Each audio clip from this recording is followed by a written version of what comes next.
Ah, finally. After a long day of editing, I can sit down and watch a recording of my favorite show, My Little Pony. That sure sounds like a lot of fireworks. Oh, that Pinkie Pie is going wild again. Why does Glinda have a gun? Rainbow Dash? No, you know axes are no way to settle differences. This is horrible. Rarity. Oh, Rarity, you're covered in blood. Spike. No. Look away. Huh? I know what you did. Warning. The Dub Talk podcast uses strong language that may not be suitable for younger audiences. Listener discretion is advised. This podcast will spoil all of Black Lagoon, The Second Raid, and Roberta's Blood Trail. And possibly other anime. Please use caution in case there's a series you haven't finished yet. And finally, the opinions expressed are those of the individual participants and do not reflect the Dub Talk podcast as a whole. You've crossed me for the last time. Signed, Vancouver Vincent.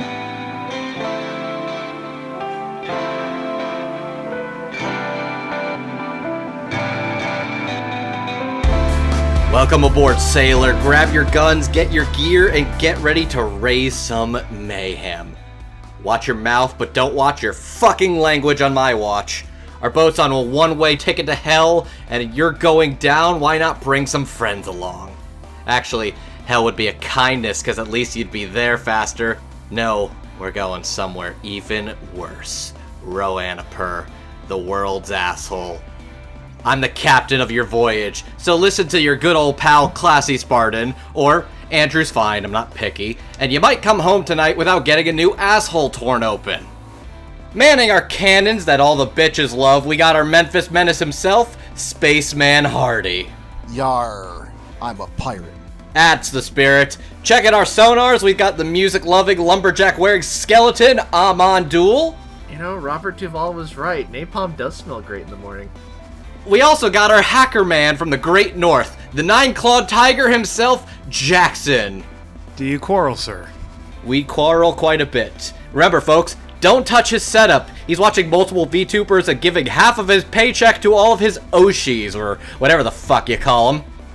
And finally, hailing from Bahaba with the mouth that'll make any masshole cry out of pride, Two Hands Lilac. Don't fuck with her boys unless you want to piss your pants while staring down the barrels of her favorite cutlasses, lovingly named Gengar and Chandelure. God damn it, that's why you asked me that! She'll gladly make you a ghost type if you ask her so nicely. Oh, don't fucking mess with me, ladies and gentlemen. Don't try her.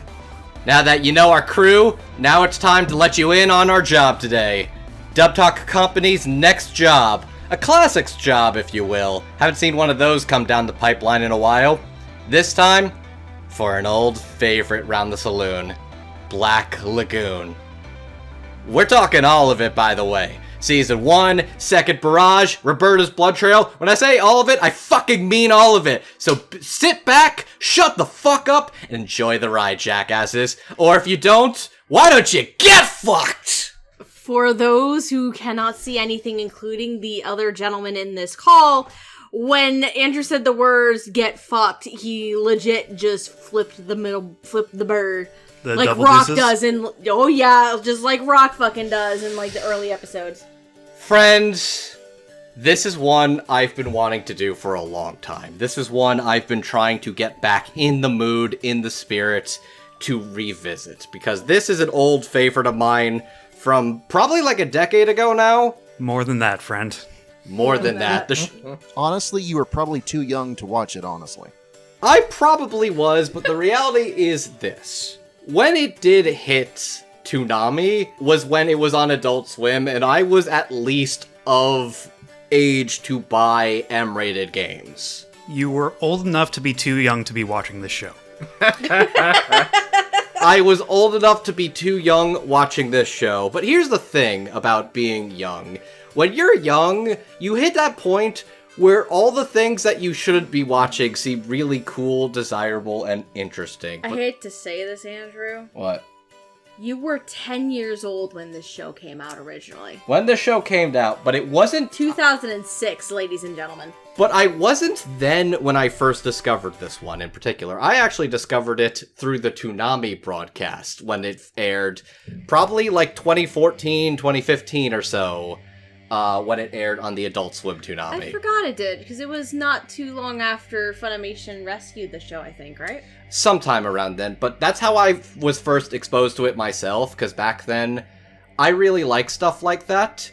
I'm a huge film buff, but if you ask me, like, I think my personal favorite types of films, I really, back then, was into, like, Quentin Tarantino shit. Pulp Fiction's probably, like, one of my all-time faves. I love a bunch of the stuff he's done since. I love Django. Kill Bill? Kill Bill's really good. What's it? The first one is escaping me. The first one he ever Reservoir Dogs. Reservoir There it Dogs. is, Thank yeah. you. I love those kinds of things. Not that just that level of like crime and violence, but that level of character introspection is like really what drew me to those works, like the cinematic language.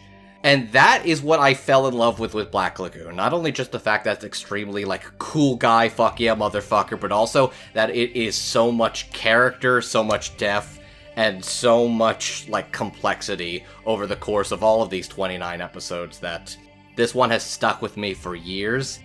Revisiting it again has been very exciting, and I could say this is how I'm familiar with it. Hardy, Jackson, I know you two have seen this one before, am I correct? Oh yeah, I watched on the Geneon releases.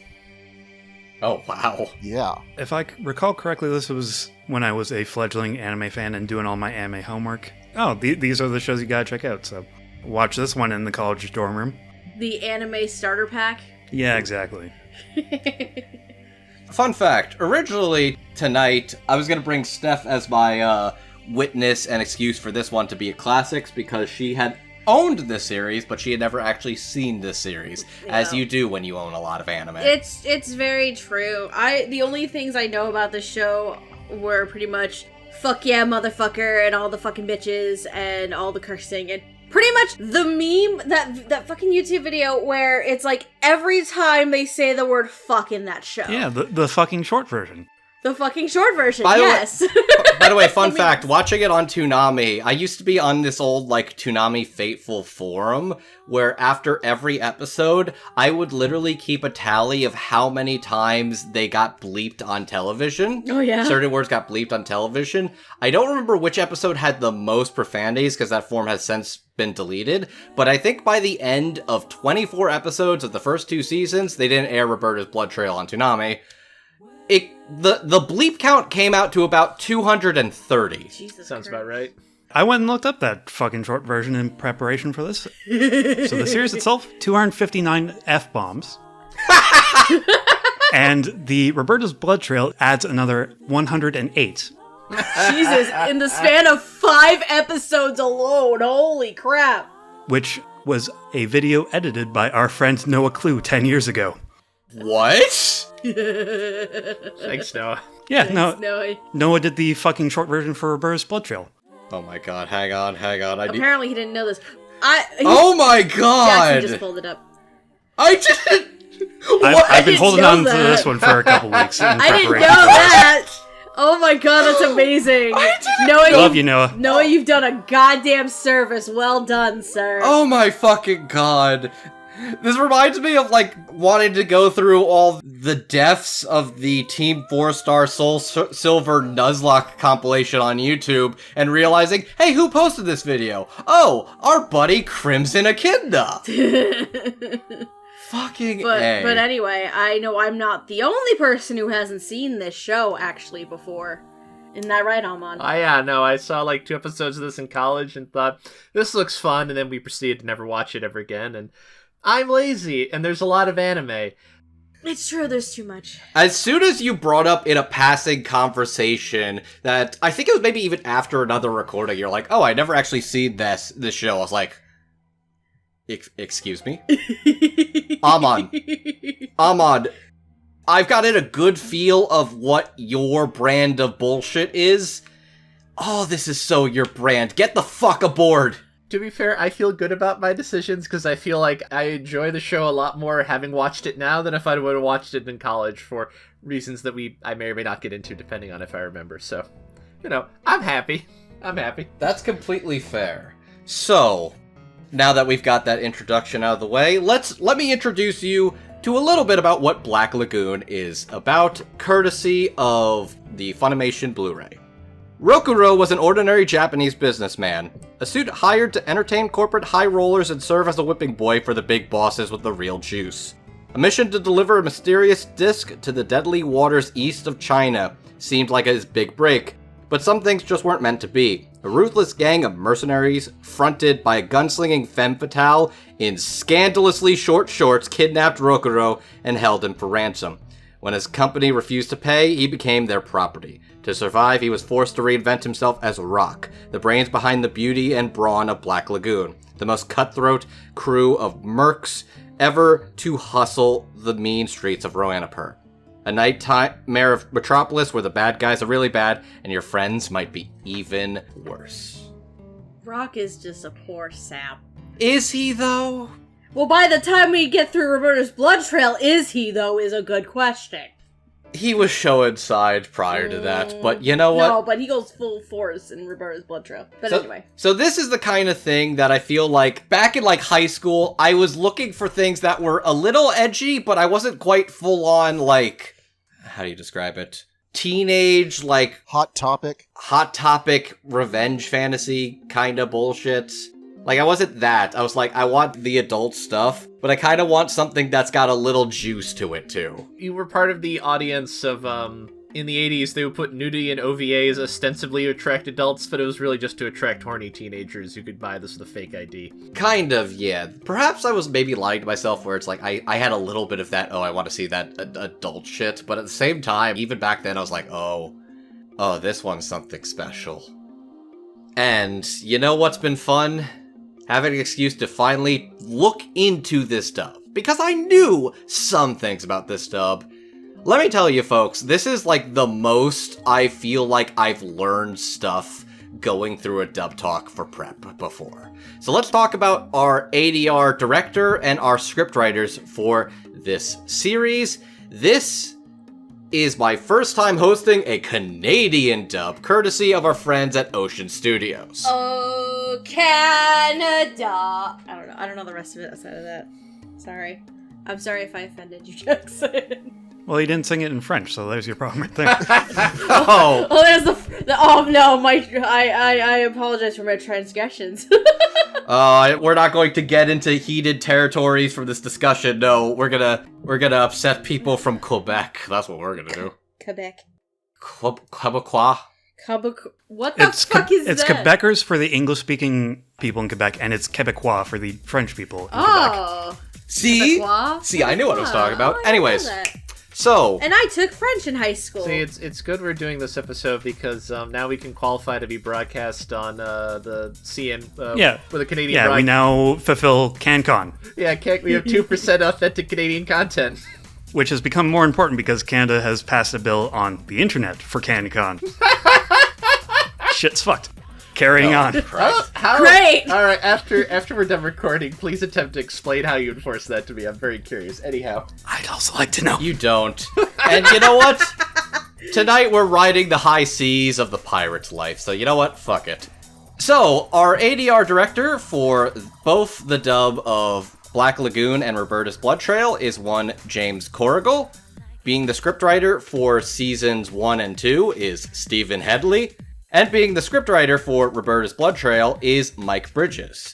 James Corrigal has directed for things such as Banner of the Stars, Mobile Suit Gundam 00, Nana, Powerpuff Girls... Nana, not Nana. Nana's my grandmother. Nana's the name of the show. Also my dog.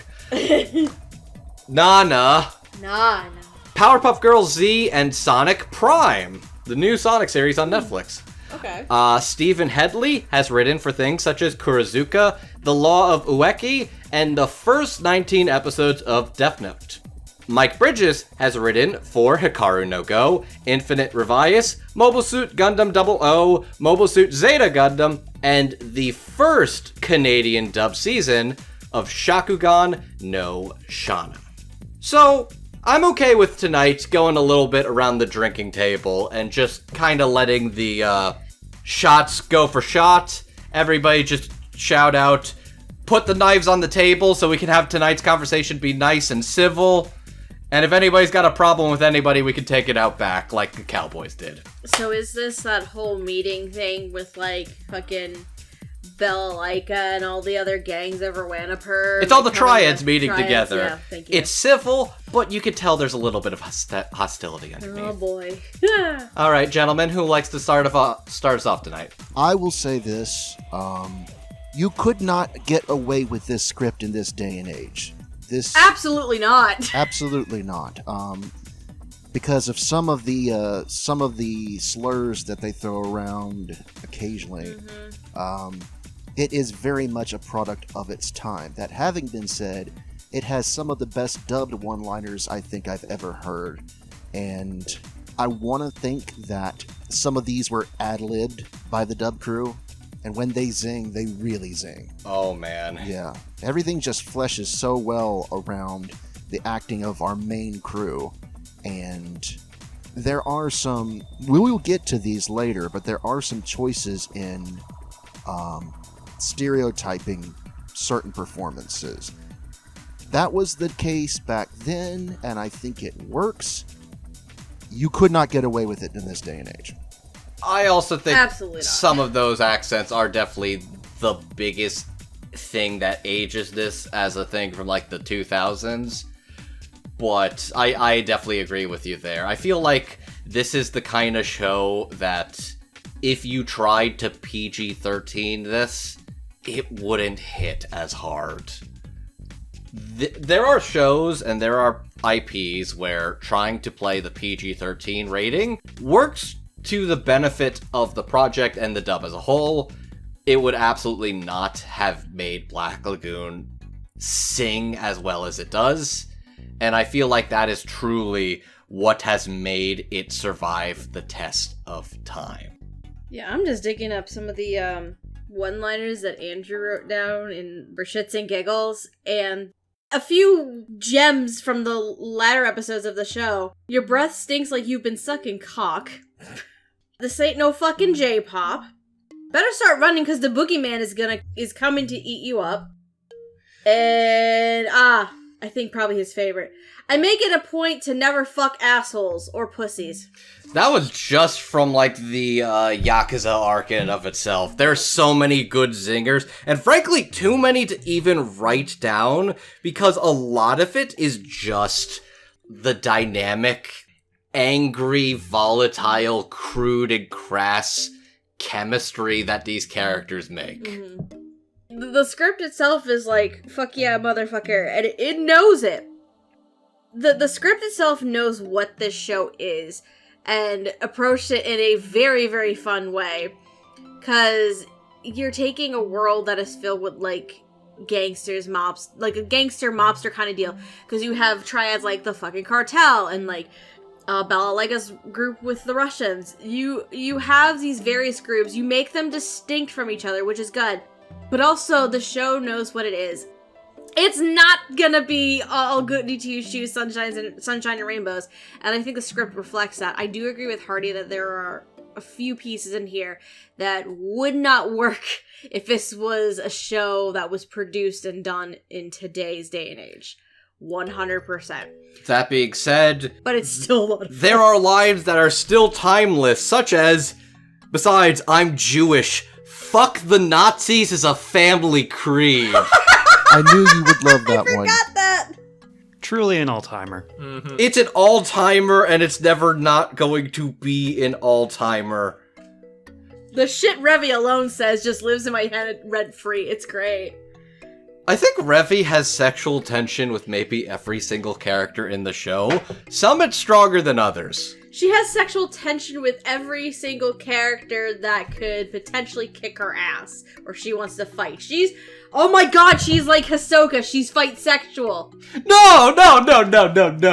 Okay, no. How dare you? How fucking dare you? This is my episode. I've been wanting to do this for a long time. I'm sorry. And you're you comparing my girl Revi to Hisoka. You cannot tell me I'm wrong. To your other favorite Madhouse anime, clearly. What's the problem? But am I wrong? Well, Revi's not a predator, so yes. That's points in her favor, but that does not mean she's still not fight sexual. Am I wrong? Look, I'm going to derail this by saying, oh my god, these two would fuck so good. Like, Rock and Revi would fuck so good. Oh, Andrew got so stoked about the cigarette kiss. It's so good! It's so good! It's so good! Because again, this is him rewatching it, so he's just like, yes! Okay. It's here! What's more erotic? Two people having sex, or one person having a lit cigarette and lighting the other butt of the unlit cigarette by placing their mouths together and breathing it in? It's a very telling and interesting choice. But anyway. Alright, please go. Directing and writing, who else? Because Andrew's just distracted by cigarette kisses. Like, a lot of my notes are from the beginning of the show. I was starting to make notes of just all the accent, I'm going to call it accent work going on, but it's really just stereotypes. It's a bunch of Scott McNeil doing character voices to fill out the background cast, like him playing a Chinese guy, or an Irishman, or the Italian mob. As you do. There are definitely some aged stereotypes in that collection of stuff. It is for sure a very brave idea to have the black man and the old Nazi, the World War II Nazi, speak together. Oh man, that was good. That was a very interesting scene. Dutch was so calm and patient, but he still didn't want to put up with any of the bullshit. God, I forgot the absolute cuttingness of, my god, you are a very strong and incredible individual. It's a shame you're black. Well, fuck you too, you Nazi piece of shit. Yeah. There are... I guess it would be slurs that would be exchanged at that point, because I think this one was just in the sub, because I was comparing against it, but in English he calls them Schwarzen, for German, which is just the word for a thing that's black, right? In Japanese he calls them Jungle Bunny, which, that's especially... Ooh. That's... These things aren't okay. That alone sounds super offensive. It's colorful. It's a unique choice, but it's not okay. I will at least give some benefit to the doubt and say I think some of the worst ones are said by the worst people. Because I think about, like, Chaka at the end of Second Barrage, and it's like, oh, he is just actually scum.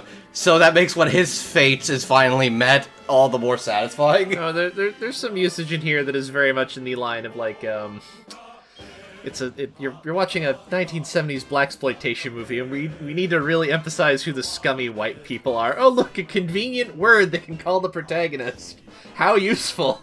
It's like the English language version of establishing somebody's a monster in like the... What is the one word that is basically like the equivalent of like shooting a puppy or something like that? Oh. Well, there's a couple 6-letter slurs that I won't repeat that this show Oh has no! used. Oh yeah! Ha. Yeah. Not the Nazi one, but the other ones. We're not going to say that they are like good to use, but I think in the context of these are terrible people, and it is establishing that these are terrible people who can and will get their just desserts. Like the Nazis. I'm also going to add this little fact. From a licensing and release standpoint, Geneon didn't originally license and release Roberta's Blood Trail. So when Funimation picked it up and rescued Black Lagoon, they also snagged Roberta's Blood Trail and gave it a brand new dub and sent it to Ocean for them to dub, and they brought the cast back, which was, I think, this Roberta's Blood Trail and the latter episodes of the Hellsing Ultimate series, because of how that one was structured and released. And the fact that they brought back the original cast for both of these, kudos. Man, Kudos on there. Man, watching this again, I realized how much overlap there must have been between the Black Lagoon cruise and the Hellsing Ultimate cruise. It's kind of wild. In terms of production, right? In terms of production, and in terms of just how the show looks, like, you could put unhinged, tripping her fucking balls off Roberta into Hellsing Ultimate. Oh, and she would fit right in. She basically is like a palette slap Rip Van Winkle when you really think about it.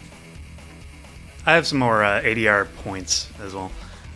To be critical for a minute, because in the early episodes, I was noticing a lot of the lip sync was fairly off, for example. And this is back in the days of recording on tape, so some of that's to be expected. But on the writing as well, I could hear the Japaneseness, like the Japanese grammar and sentence structure, in behind a lot of the dialogue early on. And that evened out and became more natural eventually, but there was like a lot of repeated words and common phrases, passive voice. You know, since Katarina pointed out, it can't be helped, Shioganai, that kind of stuff. These are the kinds of like stock phrases that are ruining my brain now. Sometimes it's not good to know how the sausage gets made. Sometimes you just see sausage everywhere. Yeah, I remember, like, one of my film theory classes I took was like, okay, if you like movies and you want to not be that guy for the rest of your life, drop this course, okay? Okay. It's too late for us. Which is fair. But you know what? It does make you appreciate when the sausage is made to a really damn good degree. And you know what? Even as a product of this time, I'm still going to flat out say the double Black Lagoon holds up way better than I was expecting it to, and for that I'm very happy. Yeah, it feels like for the kind of show it is and when it was made, this could have been a lot worse. Oh yeah, 100%. If anything, I think I was surprised. It's like, there isn't nearly as much dated language in here as I was expecting. Alright, points in your favor, I guess. Good for you. Mm-hmm.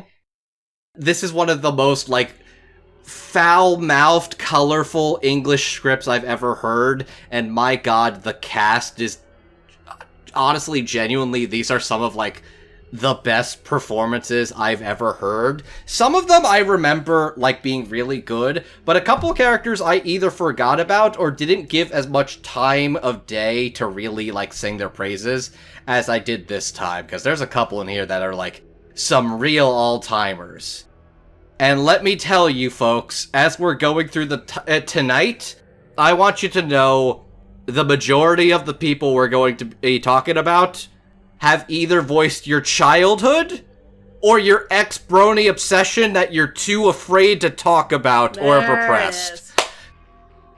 So with that, I think I'm ready to talk about our first group of characters. Starting us off, we have Janet Bai, Hansel and Gretel, Yukio Washimine, and Ginji Matsuzaki, and Fabiola.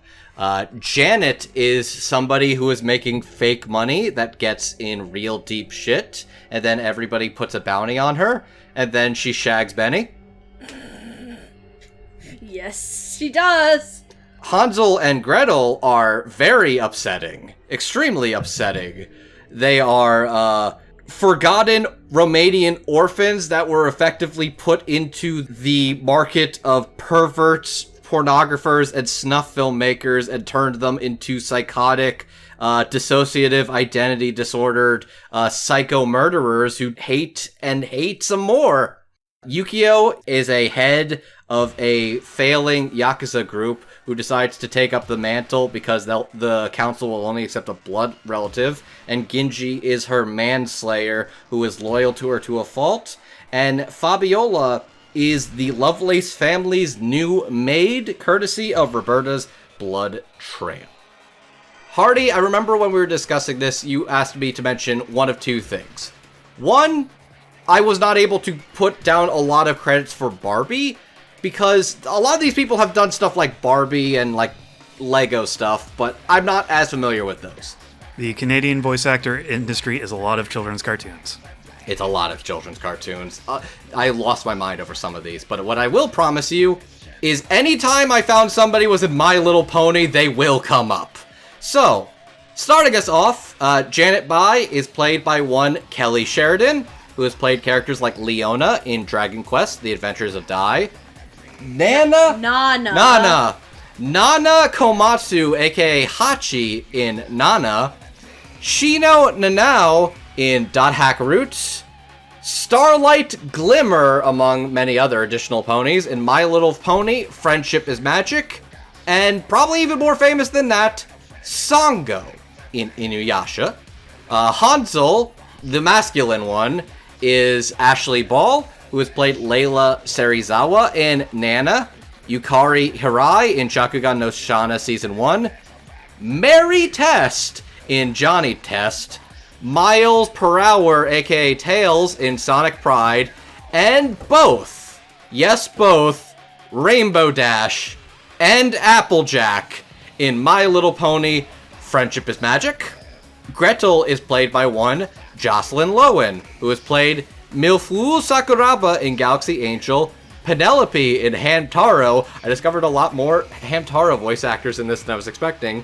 Yai Amano in Mega Man NT Warrior. Meryl in the Escaflowne Ocean dub, the original one before the Funimation redub. And Kagura in the Gintama Ocean Crunchyroll dub, as well as one of 3 voice actors to reprise for the 11 Arts produced at Sentai Studios dub for Gintama The Very Final, because it's a mostly Houston cast, but it's got Kagura, the guy with glasses, and Gintoki from the Ocean dub back for that. It's wild. It would be fun to cover Gintama, but it's also a fucking mess. Which one is the question, and then nobody ever does it because they don't want to play that game. Yukio Washimine is played by Lelena Lindbergh, who has played characters like Stella Lucier in Mobile Suit Gundam Seed Destiny, the Ocean dub, Basette in Dot Hack Roots, a new returner, gotta love Gundam names, in Gundam 00, Venus de Milo in Ninja Turtles The Next Mutation, which was a 90s live-action Ninja Turtle series? Oh yeah, I watched No, that. this is the third or fourth movie that no one likes to acknowledge exists. Yeah, these are the live action movies. I only knew about that movie from a Professor Thorgy video, and she is Bulma in the Ocean dub of Dragon Ball Z. Wow, that goes way back. Ginji is played by Michael Adamthwaite, who has played characters like Ray Penber in Death Note, Toshiro Hijikata in the Gintama Ocean dub, Nanashi, aka No Name, in Sword of the Stranger, Kazunao Yamada in Keys Niver, and here's a fun one I discovered. He's the Merchant in the RE4 remake. Huh. Okay. He's the what are you buying, what are you selling in the new RE4. And finally, Fabiola is Shannon Chan Kent, who has played Miyuki Kono in The Girl Who Left for Time, Christina Sierra in Mobile Suit Gundam 00, Amy Rose in Sonic Prime, Misa Amane in Death Note, and Pinkamena Diane Pie, otherwise known as Pinkie Pie in My Little Pony: Friendship is Magic. Tonight's gonna be fucking fun, ladies and gentlemen. Andrew, I didn't know Pinkie Pie had a real name. Why would you curse me with this knowledge? I go through life content not knowing anything, and look what you've done. Guess what? Suck my dick. Now you know Pinkie Pie's real name. Deal with it. Fun fact, Shannon was actually in the first live-action Sonic movie as the waitress at the bar. Oh. I believe that. I discovered how many of these people were, like, in Hollywood movies as, like, bit parts and stuff. Yeah, because they're all filmed over in Vancouver. All of them. Did you know that a bunch of people in this cast are just bit characters in Sausage Party? Yes. Yeah, that sounds Yes, right. Do you did. remember Sausage Party? Chibiusa plays a horny hot dog bun. Yep. It's fucked up. It's wild. Anyways, we could get lost in this, but that's a lot of the fun fact. I lost my mind doing all this research, but with that, let's talk about these characters and their performance. Who wants to go first? The twins upset me. Yeah. The twins upset me so much. So, here's the thing. It was very interesting watching Hansel and Gretel during that arc, because I think towards the end of it, I went to Andrew and I'm like, this is the same person, right? They're playing both voices. He's like, no, it's two different people. I'm like, wait, what? Because, like, when you think about it in most dubbing cases, if you're voicing someone who has, like, who shifts into multiple voices, you would think that the same person would do that, because Hansel can seamlessly transition into being Gretel, and Gretel can, seamlessly transition into Hansel. So my brain was like, are these is this one person playing both these characters? And Andrew told me no. Okay, weird. Why not? This isn't saying that the performances for both Ashley and Jocelyn were bad in any way. I'm just like, huh? Because you would think in a modern dub, it would be the same person, right? Or am I wrong? It is essentially casting twins, and I think we've been critical before of when the twin is played by the same person. Yeah, no, because that's what you've seen in more modern dubs. But the fact that they can transition into those personalities seamlessly, and the two different voices are two different people, instead of like one person shifting their tone of voice to like go for the other one. I don't know why. It's a very interesting choice to me. But maybe it's because I don't know necessarily. You're used to them doing that. I'm used to one person playing two people. Maybe that's why. But to me, if anything, I think it speaks to their talent that you genuinely weren't even sure if they were, in fact, the same person or not going through it. 100%. Ashley and Jocelyn are incredible as these very upsetting, very fucked up, but very terrifying children. I feel like when I watched this show originally, if you asked me what I think my favorite arc of the Black Lagoon anime was, I would have told you the Vampire Twins. It is upsetting, it is dark, it is the darkest this show ever goes. I look back at this with the context that the author of Black Lagoon has been dealing and fighting with depression for years, and that's why the series was on hiatus for a while. And going through the series again with that context, it's like, yeah, I fucking see it in everything now. Everything about these twins is genuinely so upsetting and heartbreaking, but it's like, I feel the fact that the show doesn't shy away from the story and subject matter, that it's like, oh, they were basically just ripped of their innocence.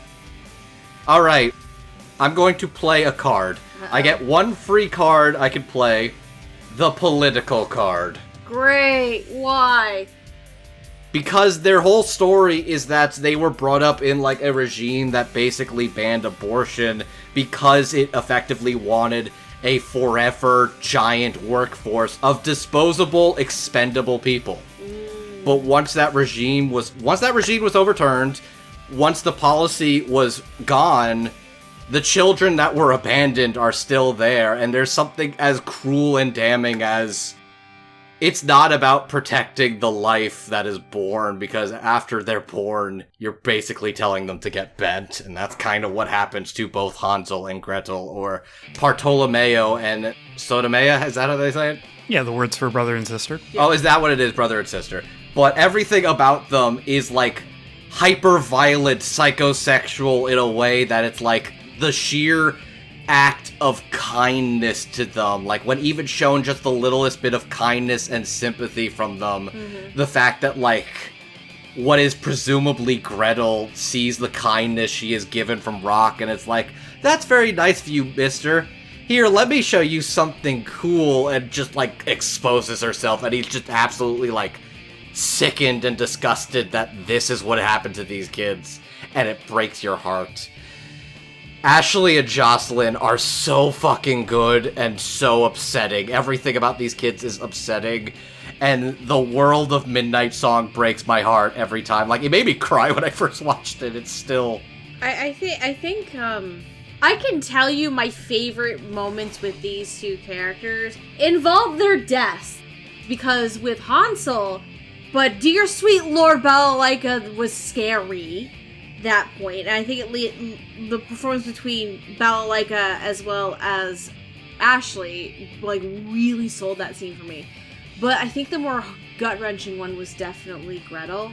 And Jocelyn getting off the boat, she's happy to see the blue sky, gets shot, and ends up just laying on the dock, just looking up the sky as she dies.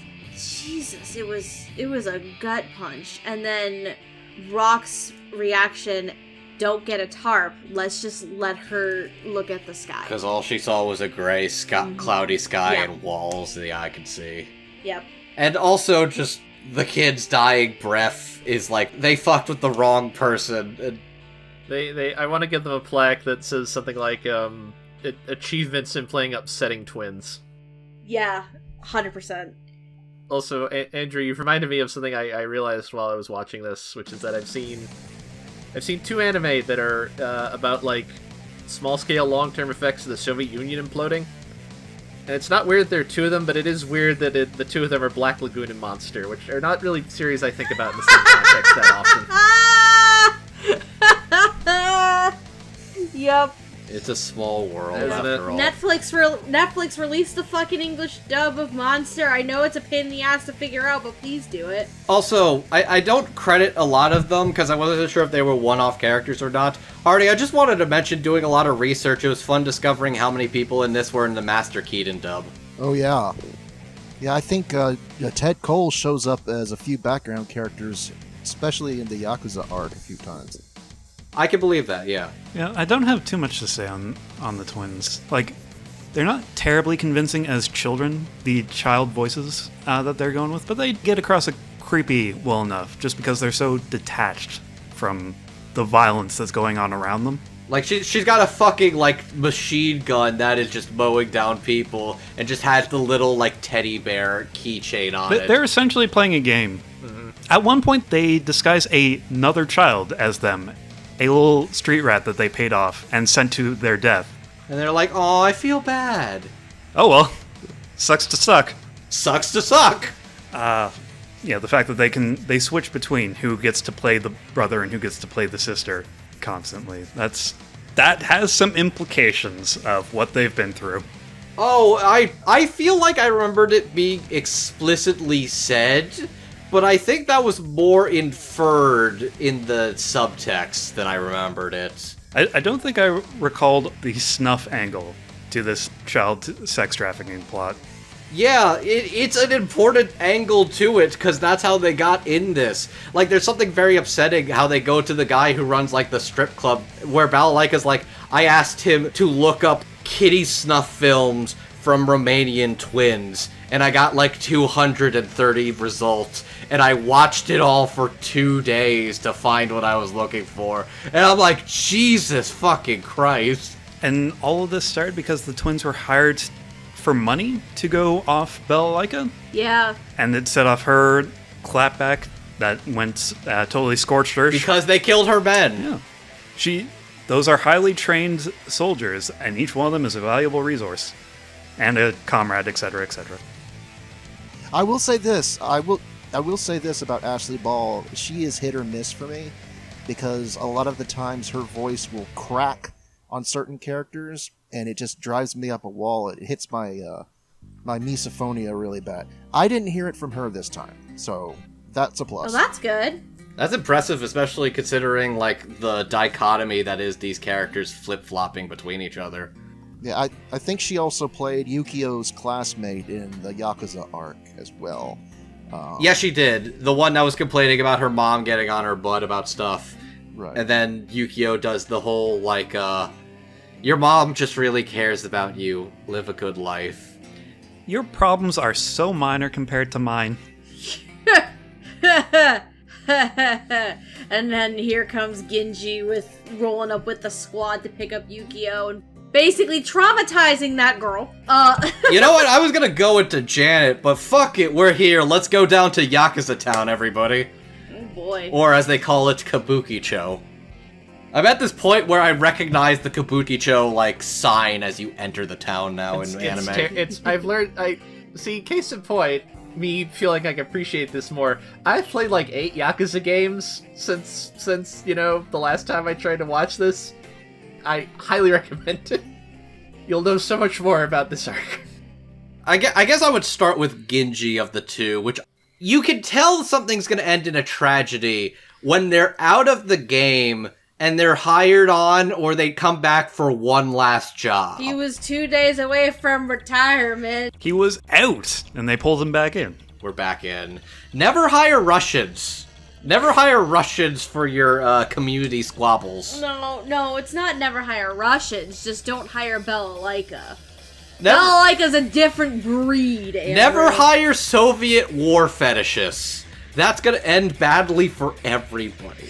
But going on Genji, I like Michael's strong, commanding voice as what I can only describe as what if younger Toguro was also Kenshin?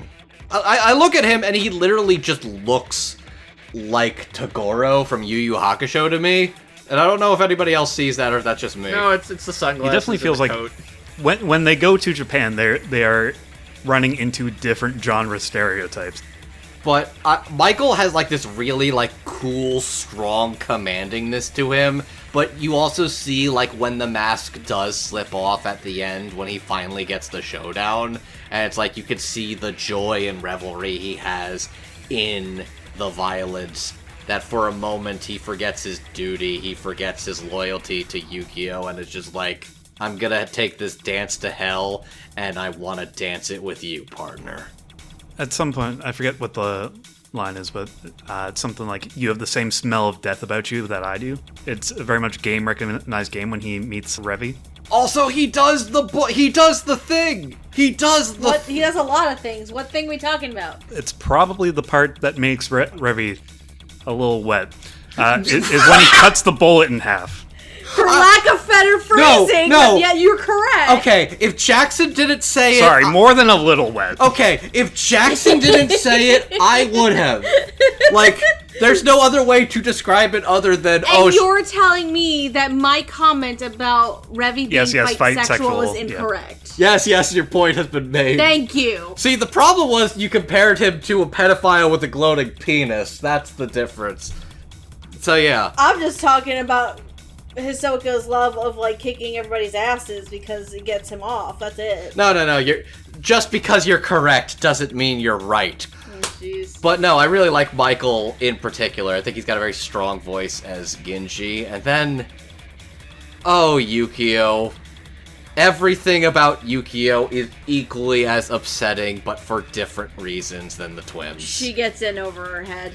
She really does. I think there's a lot of strong things to her performance, kind of like the quiet schoolgirl realizing she has what it takes to be part of the night. But I think my favorite part of her character and her performance is the moment where the little bookworm reads our buddy Rock like a fucking textbook. Calls him out on all of his fence-sitting bullshit. Because the entirety of the Yakuza arc is effectively Rock projecting onto Yukio, and her calling it out and clapping back is just an absolutely chilling, fucked up moment. It's like you are on the edge of the twilight. You ride this air of darkness, but you pretend that you are still in the light because you are too afraid and cowardly to lose that light. You can go back, but you don't want to. What a privileged position that you have, that you can preach to me and tell me what I should be doing when I am stuck here. Rei Hiroe, if he was just the cool guy doing cool things author, we wouldn't be having this episode. No, that man is an incredible character writer. That's why I want a Recreator's dub so fucking bad, because it's effectively what if the Black Lagoon author made his own Fate Stay Night fanfiction, and it's good! Yeah, the best Saber from Fate and Madoka Magica / fanfic I've ever written, or read. It's so good! It's so good. Anyways, Lelena as Yukio, that's to be the highlight of her performance. Absolutely chilling, rocked me to my core.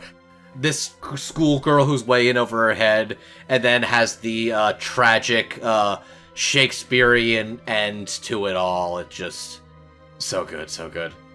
So yeah, what do you think? Yeah, they are interesting as foils to Revy and Rock at this point in the story. We've talked about Michael Lamthwaite before when we covered Sora the Stranger, and he was fairly charming in that, and this is similar to the No Name Swordsman, but is carrying a lot more darkness with him in there.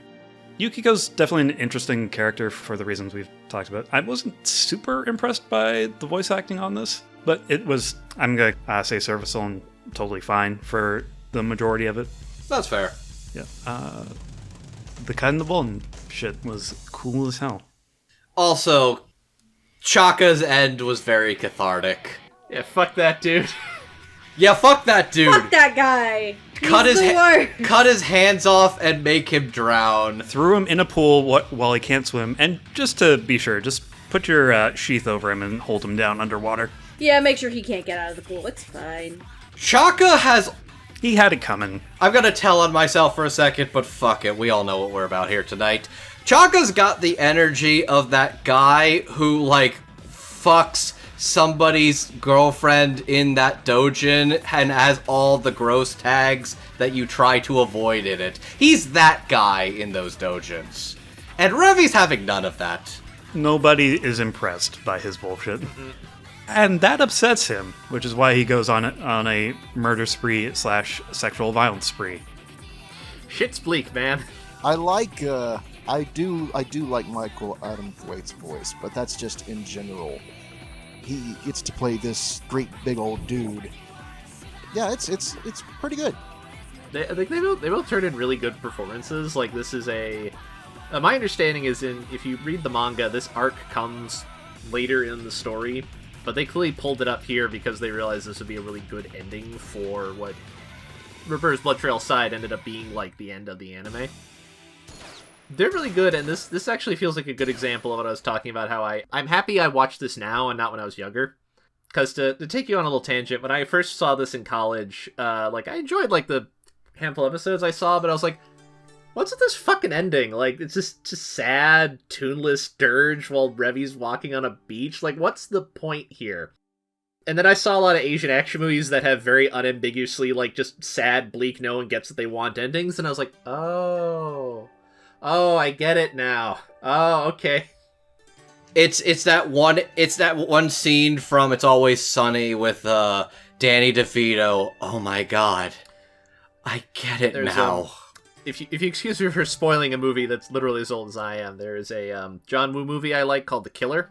John Woo might come up again tonight. Yeah, no, he definitely will. But my overriding memory of that movie is what is one of the last scenes where a big fight's happened, and it's Chow Yun-fat and the lady playing his, like, love interest, basically. It basically ends in the only way that this relationship could, which is Chow Yun-fat is dead and is bled to death, and his girlfriend, who, I think, like, an explosion went off in her face or something, like, she can't see anymore, she's just crawling around on the ground trying to find him because she doesn't know he's passed already. Oh, she got balalaicaed. Yeah, no, and, like, that's the end of their story. That's it. Sucks to be you. Yeah, Sucks to suck. I think the minute, like, the minute that they like, get in the truck and start fucking around at the end, it's like, man, I like these two. Man, I've seen enough. I've seen enough of these. When they start their Bonnie and Clyde story. Yep. Oh, I know how that movie ends. That last arc and continuing into Roberta's Blood Trail is a lot of, like, Rock having to have it drilled into his head that there are no happy endings in this world. And maybe you need to cut that out. And the only way to get the happy ending is to manipulate people emotionally and mentally. So I guess we could just kind of lump these last two together, because these two cuties are very much over their heads and out of their element, in regards to both Janet and Fabiola.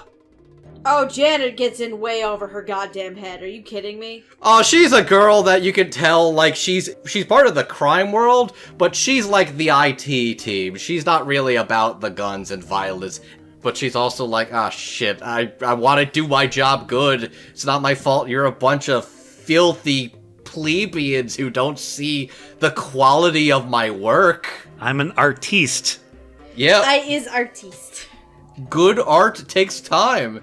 Y'all don't appreciate that. And then she bangs our favorite Florida man. Mr. Benny has a very lucky day. Like, you know what? Good for them. Good for Benny. I don't have a lot to say about Greenback Jane.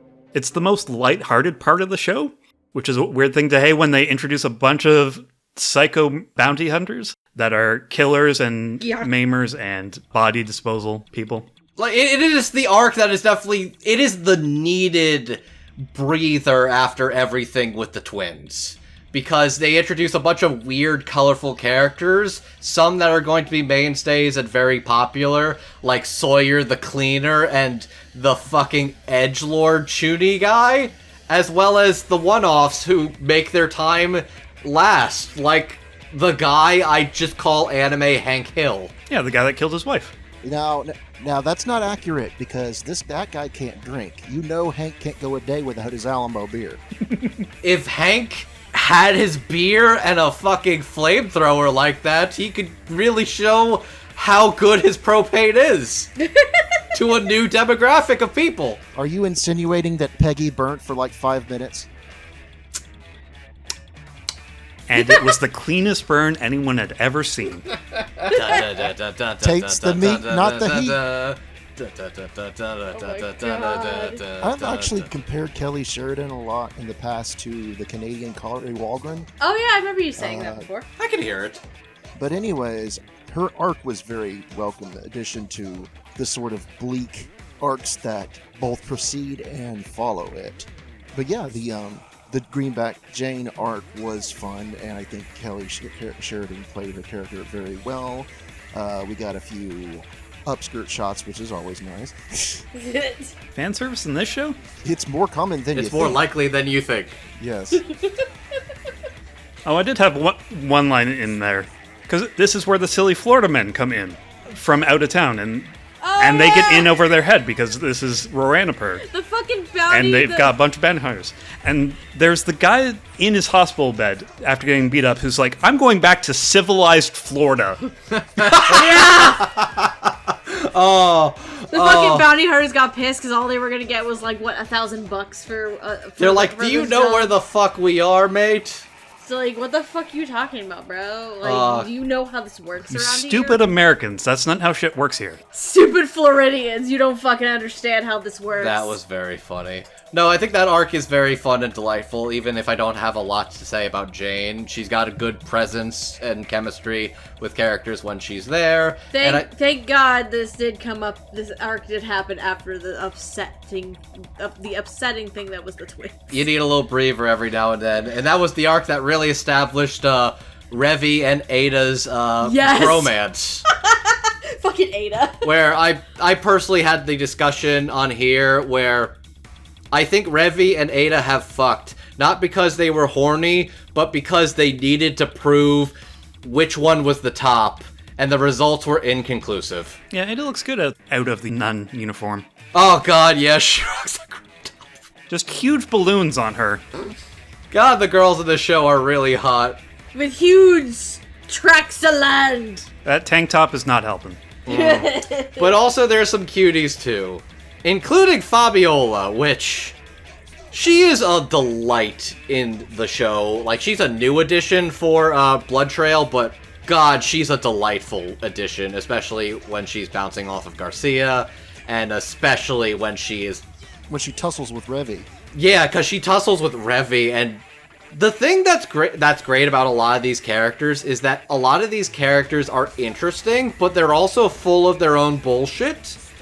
And it's really compelling when somebody from out of town reads their entire shtick like they're the fucking dictionary. And when Fabiola effectively reads both Rock and Revy at the end of that, it is a very satisfying moment. Because you can tell Revy is really shaken upset. What a difference having a loving family makes.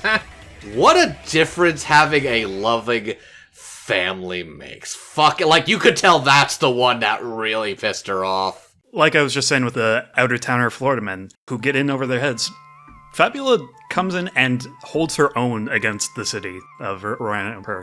She comes in and sees it for the bullshit that it is and things that don't have to be this way. Yeah. And, like, that's the thing that kind of, like, in the end, I feel like her and Garcia wind up being, like, the strongest characters at the end, because they kind of walk out of it with their morals and with their worldview intact.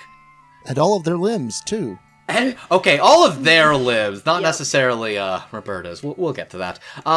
But no, I think Shannon is absolutely adorable and precious as this, like, cute little girl who's kind of got her own, like, capoeira and stuff going for her. Knife in the boot? Oh! Boot knife. Oh, it's so fun getting a reprise of the Colombian bar scene versus a maid. Boot knife to the balls. Oh, that one is so painful. And I love, like, the dainty way she does it and, like, puts the knife back in there. Did anyone catch who did that scream when they got stabbed in the taint? No. When they got stabbed in the cojones, yes. No. I don't remember, but they did a good job, and you could feel the pain in that. But no, Shannon is... Honestly, like, she wound up being, like, the biggest surprise to this, because I didn't really remember Roberta's Blood Trail as much as the first two. And no, Shannon is absolutely delightful and really, really good. And she is played expertly by the legendary Pinkamena Diane Pye. Yeah, shut the fuck up with that. Was it just me? Because my memory was definitely playing tricks on me. Because I remembered Roberta's Blood Trail came after the License Rescue by Funimation. And we got to Fabiola, and I was like, isn't that just Jade Saxton? No, it's not. Which got me thinking that it was, like, some of it had been produced in Texas, and they added a new voice actor from their crew. But no, it was all shipped over to Canada, and it was wholly recorded there. To be fair, when we watched Roberta's Blood Trail, and in the first episode of it, there was this, in the early flashback scene in fucking Vietnam in the 60s, where I look at Andrew and I'm like, why does that sound like Clifford Chapin to me? I don't know why. I had another, like, voice similarity, like Rock's boss. I thought that was Jameson Price. No, it's a guy named Ross Douglas. Great voice on him. Surprise! Amon Hardy. Shannon Chan Kent as Fabiola did a really good job as the mini-maid, and Mini-maid! if I could say, her Spanish is actually pretty good. There's a lot of, like, the actual VAs voicing a foreign language in this. That is a lot better than I was expecting. Yeah, it's not just them repeating things phonetically. That's it for me. Okay. Amon? Kelly's a goddamn delight. Thank you. I don't have anything too much else to say about Shannon that hasn't already been said. She is very good, and the little bit that I want to has enough to do with her conversing with Rock, but I want to save that for that discussion later. She's really good, though. I know we're probably not that likely to get more Black Lagoon at this point for various reasons, and I get the impression Fabiola probably doesn't show up much more anyways, but if we did, that would be nice. Shannon's really fun to listen to. Mm-hmm. So, moving on to our most critical supporting cast. The recurring supporting cast. The recurring supporting cast. So we got Balalaika, Ada, Shenghua, Mr. Cheng, Roberta, and Garcia. Balalaika is a discharged, disgraced Soviet officer who left after a failed mission in Afghanistan and basically got discouraged and still wants a war. She is ready for war, but all of her paratroopers have followed her to the criminal underworld and will follow her hell or high water. Then there's Ada, who is basically like a scummy nun who is actually a CIA operative out of good old US of A. Shenghua is a Chinese assassin. Mr. Cheng is the leader of the Triad in Roanapur, and is also a disgraced Hong Kong cop who killed his old partner. Then we've got Roberta and Garcia Lovelace. Garcia is the heir to the Lovelace family, one of the 13th most powerful South American families. They are very much a smaller family, but they are guarded by their maid, who is a former revolutionary bloodhound who is now a maid in glasses named Roberta. So, let's go into who plays these characters, because fuck me, guys, this one's going to be a trip. Let's start us off with Sheng Wan and also Sawyer the Cleaner, because Sawyer doesn't talk much, but it is played by the same VA. They are played by Saffron Henderson, who's played characters like Sachiko Yagami in Death Note, the voice of Kid Goku and Kid Gohan in the Ocean dub of Dragon Ball and Dragon Ball Z, Lucrezia Noine in Mobile Suit Gundam Wing, Oxnard in Hamtaro, and a character named Teddy Safari in My Little Pony, Friendship is Magic. Mr. Chang is played by Trevor Duvall, who's played characters like James Coleman in The Great Pretender, Himuro in Agretsuko Season 4, Rocket Raccoon in Marvel vs. Capcom Infinite, Shuichi Aizawa in Death Note, and both Thunderlane and Iron Will in My Little Pony, Friendship is Magic. Garcia Lovelace is one Kathy Wesseluk, who's played Yuma Kuga in World Trigger, Catty Mannequin in Mobile Suit Gundam 00, Nier in Death Note. Oh, okay. Is the voice of Spike the Dragon in My Little Pony, Friendship is Magic, and Rarity in My Little Pony Gen 3, aka the generation of My Little Pony media prior to Friendship is Magic and Lauren Faust. Oh, wow. Yeah. I brought up a couple of Gen 3ers who played characters I recognized. Anybody who played like a character I didn't recognize from Friendship is Magic, I didn't feel like going into, because I'm not that far gone. And now let's get into Tabitha St. Germain as Roberta, which is where I start losing my fucking mind and realizing this woman voiced my fucking childhood. Rubs hands greedily. She's played Soma Perry's in Mobile Suit Gundam 00. She is the original voice of Shauna in Shakugan no Shauna Season 1. Shut up, shut up, shut up. She is the voice of Ivy, aka Snake, from the Gangrene Gang in Powerpuff Girls Z, which was how I discovered that apparently Snake was made into a girl in the dub of Powerpuff Girls Z. So they trans Snake? Which is a wild sentence to say, but whatever. She's also Penny Plutonium in Mucha Lucha? Oh! I was like, why is Mucha... Yeah, like that's one of the side characters. Like, I actually recognize that one. I recognize that. And I didn't know that she was Scary Godmother in Scary Godmother? And we haven't even gotten to My Little Pony, where she's Rarity, which I need to take the time to mention. Hey, guess what? Spike the Dragon has a crush on Rarity. Just bringing that up for a second. For no particular reason. For no particular reason. Oh, God. She's also Princess Luna. She's also Granny Smith. She's also Derpy Hooves, and like 80 other named characters and bit parts in My Little Pony Friendship is Magic. This woman's insane! I can't believe how much work she's done. We're gonna have fun talking about Tabitha St. Germain, and we're not even done yet.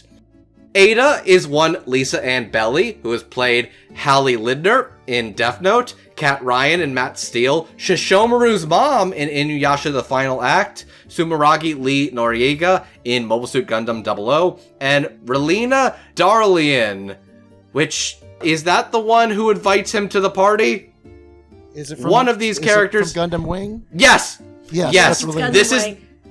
Yes, so that's the girl who invites him to the birthday party, and then he rips it up and says, I'll kill you. That's who plays Ada.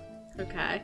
And finally, Patricia Drake, who has played Koyuki in Inuyasha, Miss Millionaire in Mega Man Anti-Warrior, Soria in Ninjago, BB Love in Dead Rising 2, and Twilight Velvet, aka Twilight Sparkle's mom, in My Little Pony, Friendship is Magic. Okay. That's Bella-Laika, right? Yes. Okay. I'd say we start this in groups of 2. That's a good way to go through it. Let's start with, I guess, Shengwan, Sawyer, and Chang. How's about that? Okay. Oh, Shenhua. This would not go well today. No, not even in the slightest. No, I'm not going to say it doesn't work, because it does kind of work for the tone they're going for the show, and she's got a couple of lines that did make me giggle, Oh, she has some fun one-liners. Boy, It would not fly today. oh boy, you could tell. If this was less of a developed character, this would not fly. No. Yes. Yeah. If they had this performance coming out of an actual Chinese actress, I would have no reservations. Like, what a delight. Interestingly, I was curious because I wasn't sure. I decided to see if I could, I actually tracked down an interview like some dude made with Saffron, like sometime last couple of years, and they brought Oh, up no shit. Okay. and they brought up Shen Huan, and she was like, "Oh no, like Let us speak no further. no, of like this. very, it was very much like I was proud of it at the time, etc. Even at the time, I was a little uncomfortable though, and like if Black Lagoon comes back, I am perfectly happy to lose that role to an actual Asian person. Like by all means, go ahead. I am not offended. Good. That's fair. That is fair. I'm glad she has an actual name and not what Revy calls her, because I didn't want to say that name on recording. Yup. I'd forgotten she had an actual name. Just tell you how bad it is. Yeah. Yeah, instead of the C one. Also, just because it's only really going to be talked about briefly, because Sawyer is a character who had her throat ripped out and talks through the little device that like smokers who have their throat. Yeah, that larynx speaking device.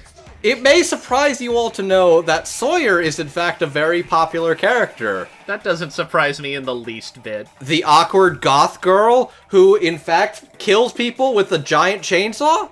Just to be clear, are you being sarcastic, or do we just hang out on very different parts of the internet? Jared, I'm being so fucking That's good. sarcastic. I'm disappointed you can't read my sarcasm. Look, some people are surprised to learn that, look, there are a lot of people out there who want to bone Jason Voorhees, and it's not despite him being a big over-muscled undead person. That's why they want to bone him, you know? And some people don't get that. It's how it is. Well, I mean, And I'm disappointed in you. Do you not pay attention to the porn I post? Do you not see the big goth titty GFs that I am posting in there? It's just Hexmaniac. I wanted to be sure. You should know me better.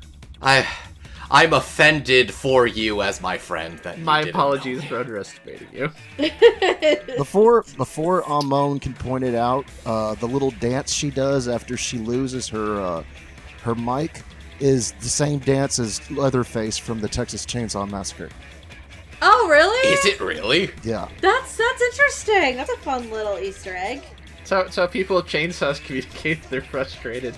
But anyways, yeah, Shenhua could not get through today in this dub, but it's entertaining for what it is. I think they do a good job, but it is definitely the most dated thing about this dub.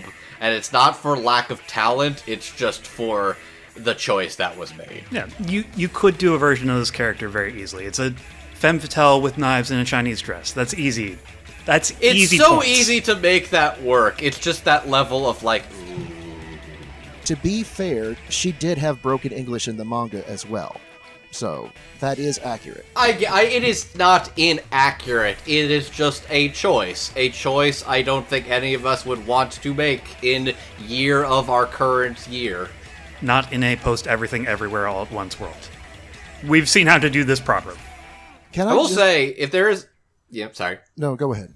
I was actually going to shift to another character if you still have more I was thoughts on going to Chick shift to Mr. Chang actually, because Oh, cool. low key coolest dude in the show, and I will stand by that. So, Bro, he's... I did not remember this character at all, so definitely low key.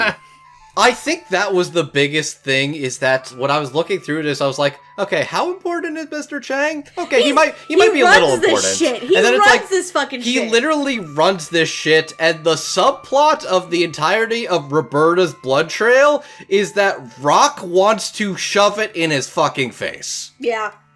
Yeah, no, Mr. Chang is fucking cool. He's definitely a little diabolical and devious, but you can definitely tell his rivalry with Balalaika is definitely vicious, but like vicious in a way that they respect each other. Yeah.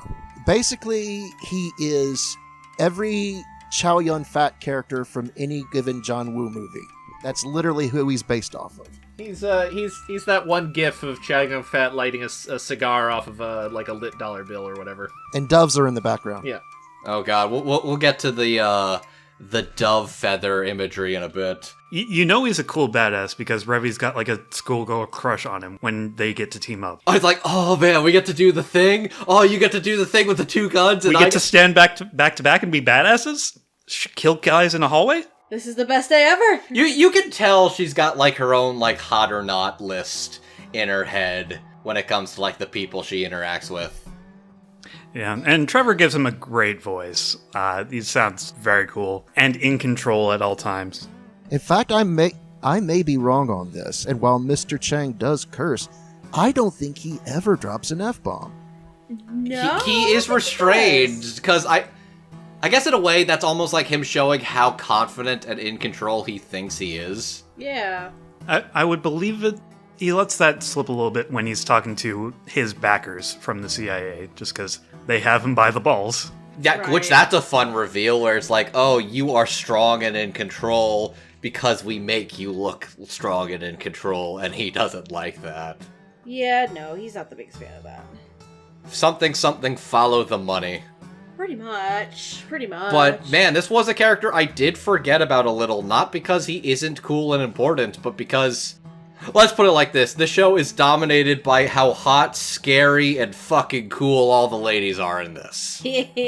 But no, Mr. Chang's really cool, and he's got it going for him, and like Trevor's got a really like cool, strong, commanding voice for him too, that he really bounces off of like Balalaika and Rock and like the rest of the ensemble cast like exceptionally well. So yeah, Amon? Trevor, yeah, no, he's I'm trying to think of something salient to say. He's just a lot of fun. What a jerk. I say that lovingly. Yeah, he's just he's a jolly and fat character, and I think Trevor does a really good job like bringing that out of like he's a cool guy and he's kind of in charge for the most part, and he kind of sucks, but in the way that like no one in this series is really a good person. Like everyone kind of sucks.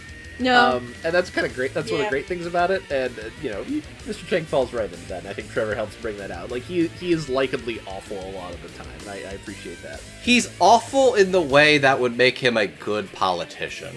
100%. He knows how to wheel them and he knows how to deal them. Speaking of politicians, Rolenapur doesn't seem to have any formal governor or mayor or any person in charge. It's just the triad. There's a bunch of organized criminals and, some kind of truce going on, and that's what it is. There is law enforcement. Nobody's gonna pretend theory. that there isn't, like, a theory. puppet government run by the Yakuza behind the scenes. Everybody just knows it. There very well could be a puppet government that's just off-screen the entire time, because it's not important. No, it's not. But you know what I want to at least shout out before we move on to our next set?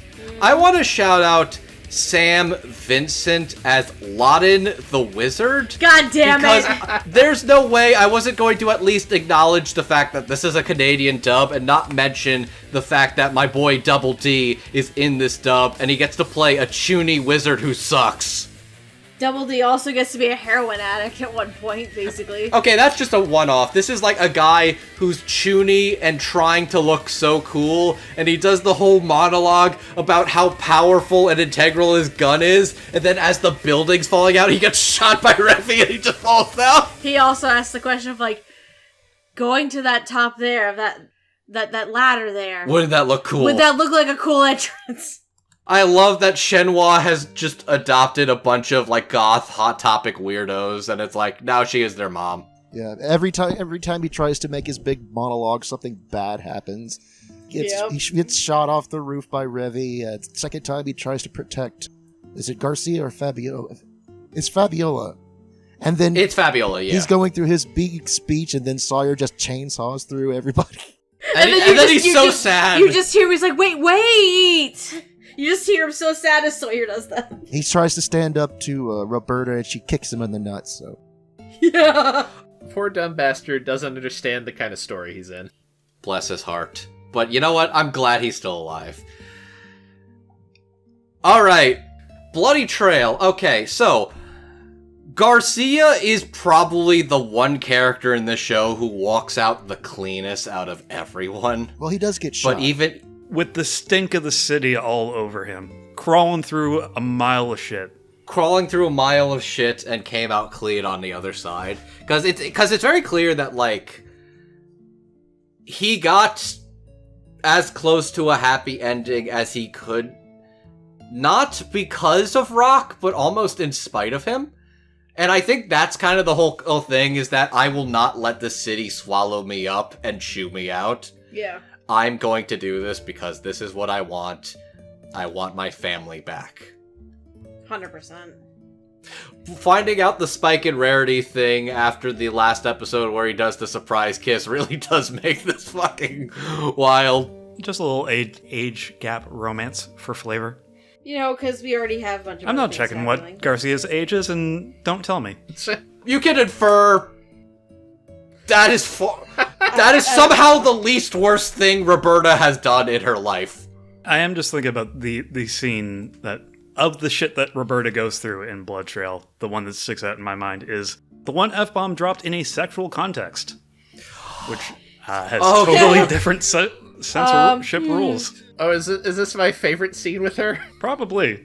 Okay, I'm gonna say, hold your load for a second while we just continue talking about Kathy as Garcia, because Kathy is incredible. I genuinely think, outside of the obvious years have gone by since recording the first season and Roberta's Blood Trail, Kathy plays Garcia as an older and wiser character compared to when she plays him at the beginning, where he's a naive, headstrong little kid, where now it's like Garcia is somebody forced to grow up sooner. Well, not only that, though, you have to add along the context is that his dad gets killed. So he suddenly becomes the head of the Lovelace family. He becomes the patriarch of the Lovelace family very suddenly. Kind of also accelerates him needing to grow up a bit quicker.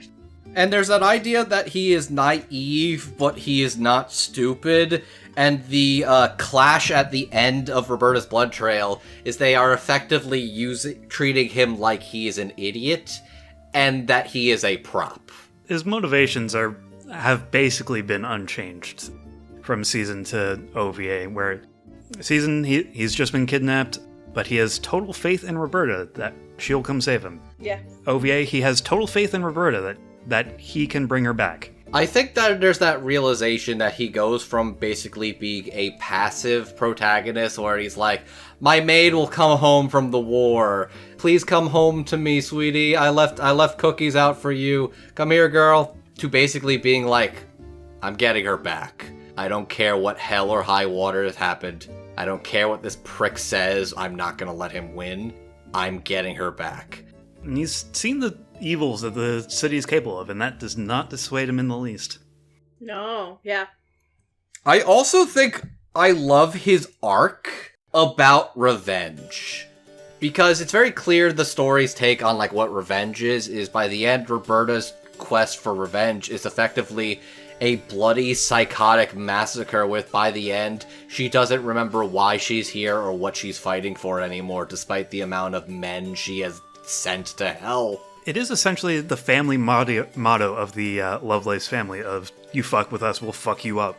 But he also is like, once he is confronted with effectively one of the ringleaders of the fact that his father is dead, and the great conflict of, you want your revenge on me, kid? You have every right to. If you're gonna take it, do it now. That struggle of like, this is the man who ruined your life, but Garcia growing up and realizing it's not about avenging the life I lost, it's about moving forward with the life I can have. And that in itself is kind of beautiful, and genuinely the most optimistic thing in a show about people who consider themselves the Walking Dead. He is alive. Fabiola is alive. And even through everything, Roberta is alive. And that is kind of the most optimistic thing about Black Lagoon, is that whole arc, despite how violent and upsetting it is. And I really adore Kathy's work on it in particular. Alright, who's got any final thoughts before we go into Roberta and before we say, oh fucking boy, Roberta? Honestly, if anything, personally, I think Roberta overshadows Garcia, so... I think Garcia I don't have much to say with Garcia. Garcia's a great character. I adore his development, and I really think Kathy's an incredible performance for this character. Holy shit, Roberta, and holy shit, Tabitha St. Germain. Yeah, Garcia. We're here for the maid Terminator. We're here for Psycho Maid. Is this just the Simpsons thing where they're watching when are we going to get to the fireworks factory? I was going for the baby sheep, where it's like, aw, the baby sheep. The other one walks in front of it. Homer shoves it out of the way. And that's just everybody trying to talk about Roberta. How do you solve a problem like Roberta? I appreciate that one. Well, that's easy. You don't arbitrarily change your dosage. Oh god! So many problems. Oh boy. Fucking Roberta. Yeah, she is tripping balls by the end of that, and you could see how, like, absolutely mind-fucked that is. She's just overdosing a little bit on pain meds. Just a little. She can quit anytime she wants. Oh god. The voices in her head tell her not to stop. Like the family of a innocent like police guard that she killed. It wasn't a police guard. It was a Japanese technician at a computer company or something like that. It was just some guy, and he was just... It was the last straw in her revolutionary days that said she needed to get out and turn over a new leaf. She was no longer killing righteous people. She was now killing actual innocent civilians, and that, like, haunted her. And then she was able to keep up that front for a number of years, find new happiness, and then the world said no. The world said, fuck you, Roberta. So, yeah, the Terminator maid is what they call her, and, oh, by the way, I love how the script uses a lot of, like, Western, like, pop culture stuff to great effect. Most of that is in the original script from Japan, because Ray Hiroe loves that shit. I believe that Ray Hiroe is a Westaboo, as much as he is a gun otaku. I bet you his favorite movie is Baz Luhrmann's Romeo and Juliet. Because of all of the Hawaiian shirts and Revi's sword cutlasses, I feel very confident in this. I thought you were being funny, but now that you've... No, you might be onto something there. Oh shit, is he cooking? Is he fucking cooking right now? Let me tell you this, Andrew. In the manga, the tape that Revi listens to while she's blowing up the ships, that's canonically Electric Head by White Zombie. Oh my god. Yeah, okay. Everybody always talks about, like, how great, like, anime otaku stuff is, but people kind of forget that what evolved a lot of the anime otaku scene is all these dorks who watch stuff from the United States and outward, and were like, okay, that shit's pretty slick. I want to put that in my Japanese cartoons. Who else is going to slip in a reference to Texas Chainsaw Massacre? Like that. Well, at least not for a while until Tasuke Fujimoto, but I digress. Okay, so, like, holy shit. Like, Tabitha is relatively, like, cool-headed and restrained for the majority of her arc in the show. Yes. Because she is literally the Terminator maid. She is cool, collective, and she will not stop until you are dead and she has gotten her master back. She starts off a fair bit, like, cold and monotone and robotic to emphasize, like, the Terminator angle. And she has this semblance of control. She's very polite. Yes. Like, the best, happiest outcome of that arc was the Russians aren't gonna fight her anymore. The people that fucked with you are dead now. I guess you could go home. And Revi's like, fuck you! I gotta sock her out! And then they're like, okay. You two punch it out until you're satisfied. Yeah, punch it out. No guns. That's all you get. No guns. No items. Final destination. Fox only. For glory. Your shoelace is untied. Bops her in the head. The fact that worked. Bless Revis. She wasn't going to fall for it, but she couldn't help looking. But yeah, so you got that violent Rock'em Sock'em Robots. And then her master, Diego Garcia, is killed. Diego Lovelace is killed. Shigo Cray. Shigo Cray. She loses all semblance of control. Mostly because, like, her reason for living at that point is gone. And she's like, I need to do this to make my remaining master happy. They killed John Wick's dog. Yeah. That's it. John my That- dog! That is it. That is it, That's yeah. exactly. That is the entirety of Roberta's blood trail. They killed John Wick's dog, and they're going, "What the fuck do you mean you killed John Wick's dog?" And then here comes Roberta! Which the entirety of Roberta's blood trail is everybody behind the scenes being like, "Okay, whatever we do, if we go to war with the US of A, we are all fucked. And Do Roberta- whatever you can to make sure blood of the Americans does not fall on our soil." And here comes Roberta starting shit with the United States. And then they have the Colombians who are like, "Yeah, we can fucking take her." And it's like, okay, these are the jobbers that we can kill. Roberta's like, fuck all y'all. Oh I'm my just gonna do what god, I she want. is so scary. That is so Wow. scary, feral animal shit. And then, of course, your favorite scene, Amon, where, This is the one where her buddy from Revolutionary Days has her cornered, so she seduces him. Mind you, unbeknownst to her, Garcia's in the other room watching all this. He's not having a good time about it. So, for those of you who are unaware, that to me is that is NTR energy right there. It's probably the darkest thing that happens on screen. For sure. Which you were wondering why this is NTR to you, because I Yes. didn't tell you about the fact that, Garcia had romantic feelings towards Roberta. Oh, yeah, that makes So sense. now that makes more sense that he That was makes watching sense. this girl he loved and idolized and was trying to bring home tonsil hockeying with this other guy in front of him as she's saying, "I don't care about him anymore. I want to be with you guys now." Before she shoots him in the dick and is like, "Fuck you, you stupid pig." She doesn't just shoot him in the dick. She shoots him in the dick with a derringer she had hidden in her belt buckle. With a belt And the only buckle, reason then. she was doing this is so she could get to the belt buckle. Yeah. From crotch to crotch. And then she roughs him up and then beats him up so badly that the entire top half of his head is missing. The lower jaw is there and down, and that's it. You know what? The rest of him's gone. Look, we're not gonna pretend that violence is always glamorous and fun, but sometimes the violence in this show is It's fucking glamorous and fun. fun. Look, I've never been into the maid thing. Roberta is never hotter than in this bit where she's just soaked in blood and murdering people, hitting them so hard they burst against walls. It's like, this is amazing. Can this be the rest of the OVA? I can watch this all damn day. Tabitha's a fucking delight. Oh my Oh god. my god. She was always really good, but this is genuinely career highlight for a woman with an illustrious career, as I have highlighted. Just alright, your character is in the midst of a breakdown, on drugs so bad they're making her do that thing that, when your baby's stuck under a car, you can be so strong you hurt yourself. She's like that all the time. And actively delusional. Go. Yeah. There's no ceiling here, just keep going. Yeah, she's hot, she's scary, she is absolutely wild, and my god, is Roberta's blood trail a tour de force, and absolutely some of the best stuff I've ever heard out of Tabitha, but my god, there's so much out of Tabitha's career. That's definitely the scariest, probably most hyper-violent, hypersexual thing she has probably ever done.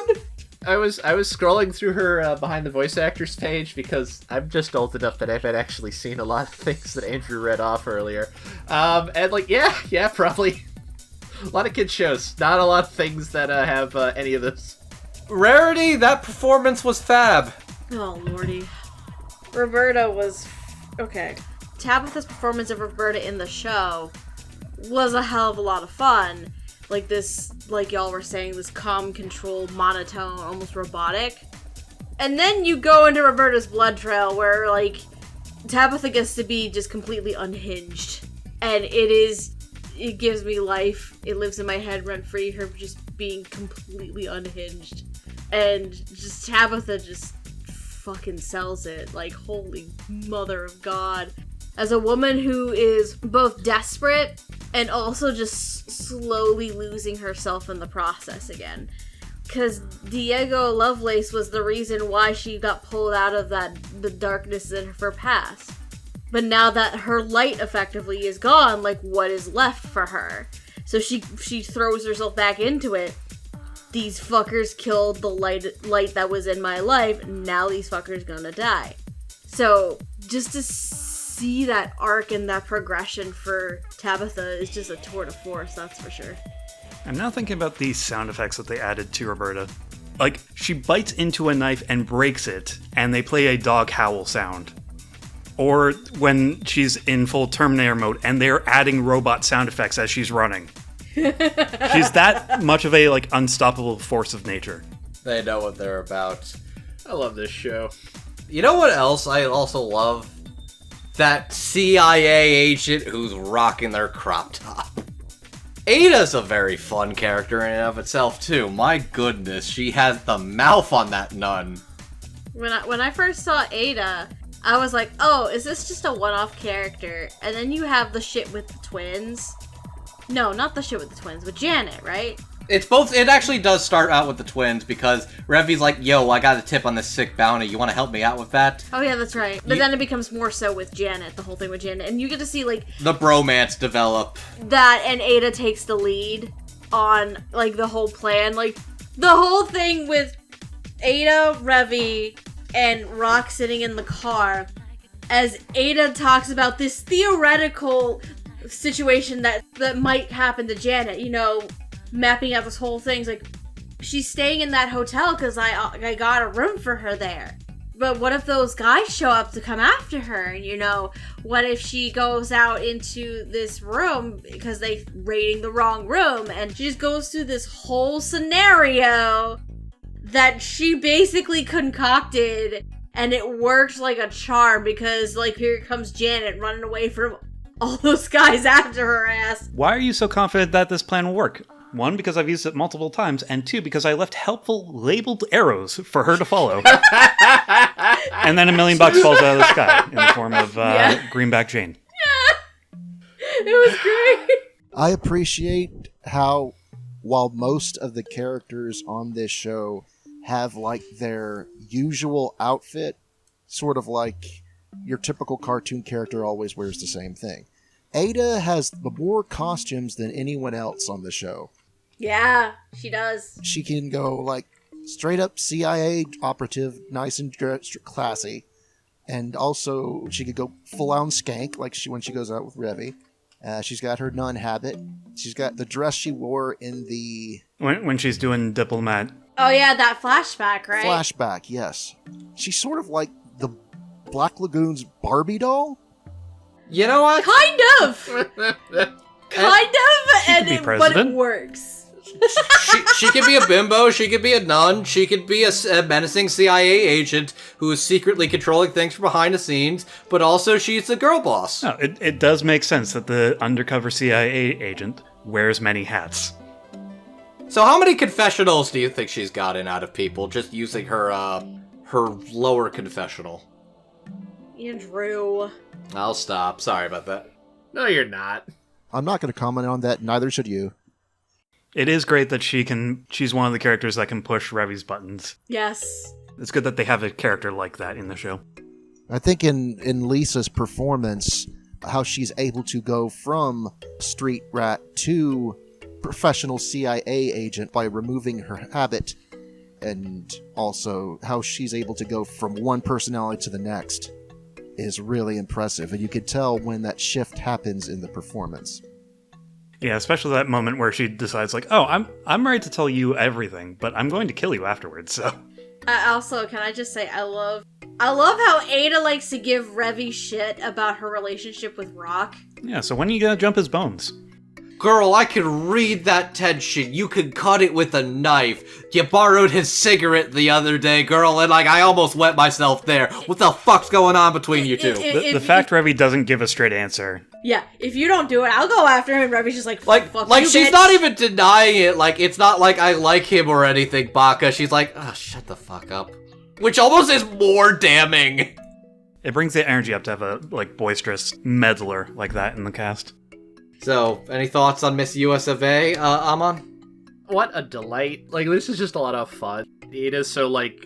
I mean, a lot of the women in the show are brassy and foul-mouthed. That's not specific to her, but just she's fun. Ada's a lot of fun. I do like that the show takes its time, like, getting to what Ada's deal is. Yeah. I feel like for some of these characters, you can kind of figure out what their shtick is pretty early on. It's not trying to keep it a secret. I do like that it kind of takes a while that you learn, like, what's her backstory, and is she still working for people now, even though she's in this church?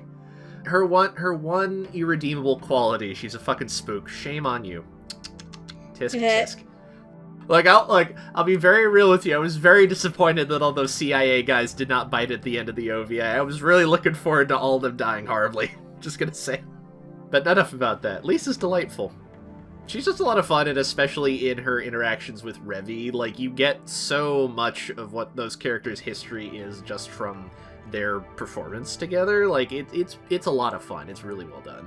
Yeah. You know what, Amon, that's fair. I appreciate you sharing. But I get the feeling you're maybe a little less about USA and a little more USSR, if I understanding that correctly. Absolutely not. They are both terrible. Shoot them both into the sun. Solve all our problems. Alright, thank you for just deflecting that anyways. Please tell me about Balalaika and your thoughts. What a fucking psycho. I love this woman. Oh my god. Whoo! I don't... due to just what I've seen in the past, and the fact that, not a lot of anime dubs are dubbed in Canada, I don't watch a lot of kids' cartoons these days, what with being in my mid-30s and all. A lot of these are actors who I'm either not very familiar with, or if I'm familiar with them, it's for stuff I've not seen in, 10, 15, 20 years. So I'm not off the top of my head that familiar with Patricia Drake, but Jesus Christ, what a performance. God damn. Can we get more things dubbed in Canada again so she can be in more stuff? She's great. Oh, Patricia Drake is my favorite performance, I think, if not of the secondary characters, of the whole show. I'll back you up on that. 100%. Oh, hell yeah. I'm going to be honest, I remembered a lot about this dub. I remembered how much I loved the VAs of, Rock and Revy in particular, and I did not remember how good Balalaika's performance in this was, and oh my god, Patricia Drake is incredible. Oh my god, she is scary. She is intimidating. There's so many choice scenes you can pick from her, but I think there are, two in particular that really stand out for me. Oh, I was about to bring one of them up, probably. The first time you really kind of see her as this scary, menacing person. Hansel and Gretel. Okay. The scene at the water fountain. The scene at the fountain is, the first real, oh my god. That made me go, holy fucking shit. This is why I love the character writing in this, because it could be so easy to be like Balalaika is a war-domineering person who doesn't give a fuck about anybody and everything, and only wants to stroke her war boner. She is, in fact, very dedicated, and her men are loyal to her, and she is loyal to her men. That's what makes her an interesting foil in the Yakuza arc, because the entirety of the Yakuza is built on the loyalty and trust, and it's the reason you lost is because the loyalty and trust Balalaika's men have for her is so much stronger than the Yakuza blood ties. That kid definitely fucked up by trying to taunt Balalaika with the words of her dying soldier. Oh, you're not gonna see the sun again, kid. Them just straight up bleeding out in pain and agony, and she's just in honor of my comrades you slain, I'm gonna watch you bleed out, you fucking pathetic piece of shit. Yeah, oh my and god. At the end of that, I think the thing that struck me is she's apologizing to her sergeant, and she's like, thank you for indulging me. I know that was hard to watch. God damn it, I'm getting too old for this. There is still a part of her that's not okay with killing kids, but this is obligation. She has an obligation to her men to get revenge. And, you hear that anger and ferocity, but also that frustration. Yeah, just that whole scene. The I said kneel. Oh! Yeah. Nothing is cooler than the off-screen sniper that, on the word bang, just fires a shot and either murks a guy or maims them in this case. That is one of the coolest things that you can do. Shortly followed after that with telling the dying child, stop crying, you idiot. So cold. And very tired. And then there's okay, actually there's two other scenes, but I think the next one I was gonna bring up is the one that actually traumatized Rock? The parking garage? The parking garage. The one that traumatized me. God! Because I remember this scene vividly. She fucking terrifying during that. And, like, you could tell, like, Revy is panicked. She is panicked, not only for her life, but for Rock's. There was a line about, I could guide you through the goddamn Alamo, but I can't save you from her. Right. Just the way that she is delighting, where she's like, when you're dealing with somebody pointing a gun at you, willing to take your life, you either give them something they want, or you try to amuse them. And you're doing a shit job at both right now. Until he says that this is his hobby, and then she's cackling like a maniac, like, oh, you're a fucking funny jester, aren't you? You managed to entertain me for a moment. You get to live another day. Justice. I can't think of a word more loved by the people. She's saying the word so sweetly and so evilly. Every time we talk about Balalaika, and especially Patricia Drake's performance, we are talking about it with fear and arousal at the same time. I was thinking of another episode that most of this group has been on with the Somnium Files and Boss and Scare Roused. That's a good example. This is the ore. Oh, this is the peak. There's two characters whose the Venn diagram of those two characters' fan base is a circle. This is the peak of the Scare Roused mountain. I will say my opinion in one sentence. She make my pee-pee move. My one sentence was going to be, damn Balalaika, you scary. Damn Balalaika, you scary.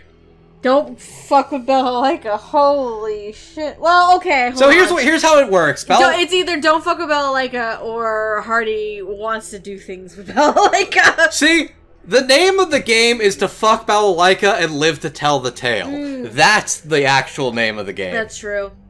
Because, like, Ada, you could probably live. Revy, you might walk away limping, but you could probably live. Balalaika, you look at her from top to bottom, and you spend like 90 seconds doing advanced calculus risk assessment in your head, and you're like, I want to motorboat those French fried Russian titties. Well, Andrew's dead. God damn Andrew just got shot. Yeah, I'm dead. I'm not gonna survive. I got shot, and then I got, like, a fucking, like, high heel shoved right up my ass. It would be hard to impress Balalaika because she's so desensitized from editing porn for hours on end.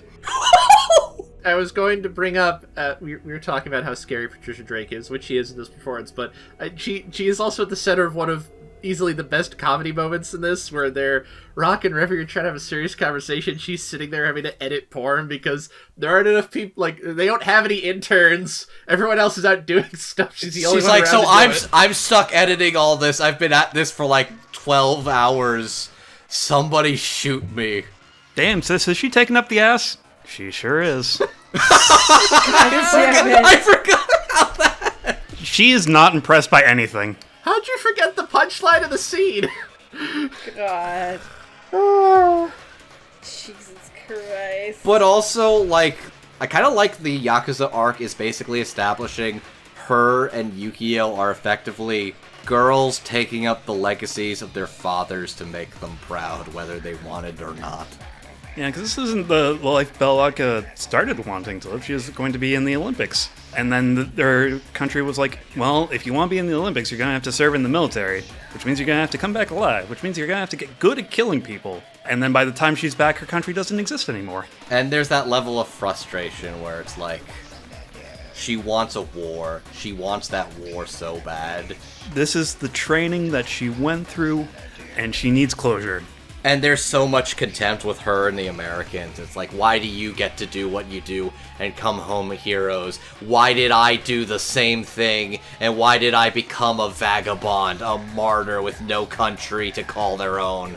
Because if I recall correctly, the reason she was expelled was for actually saving a child. Yes.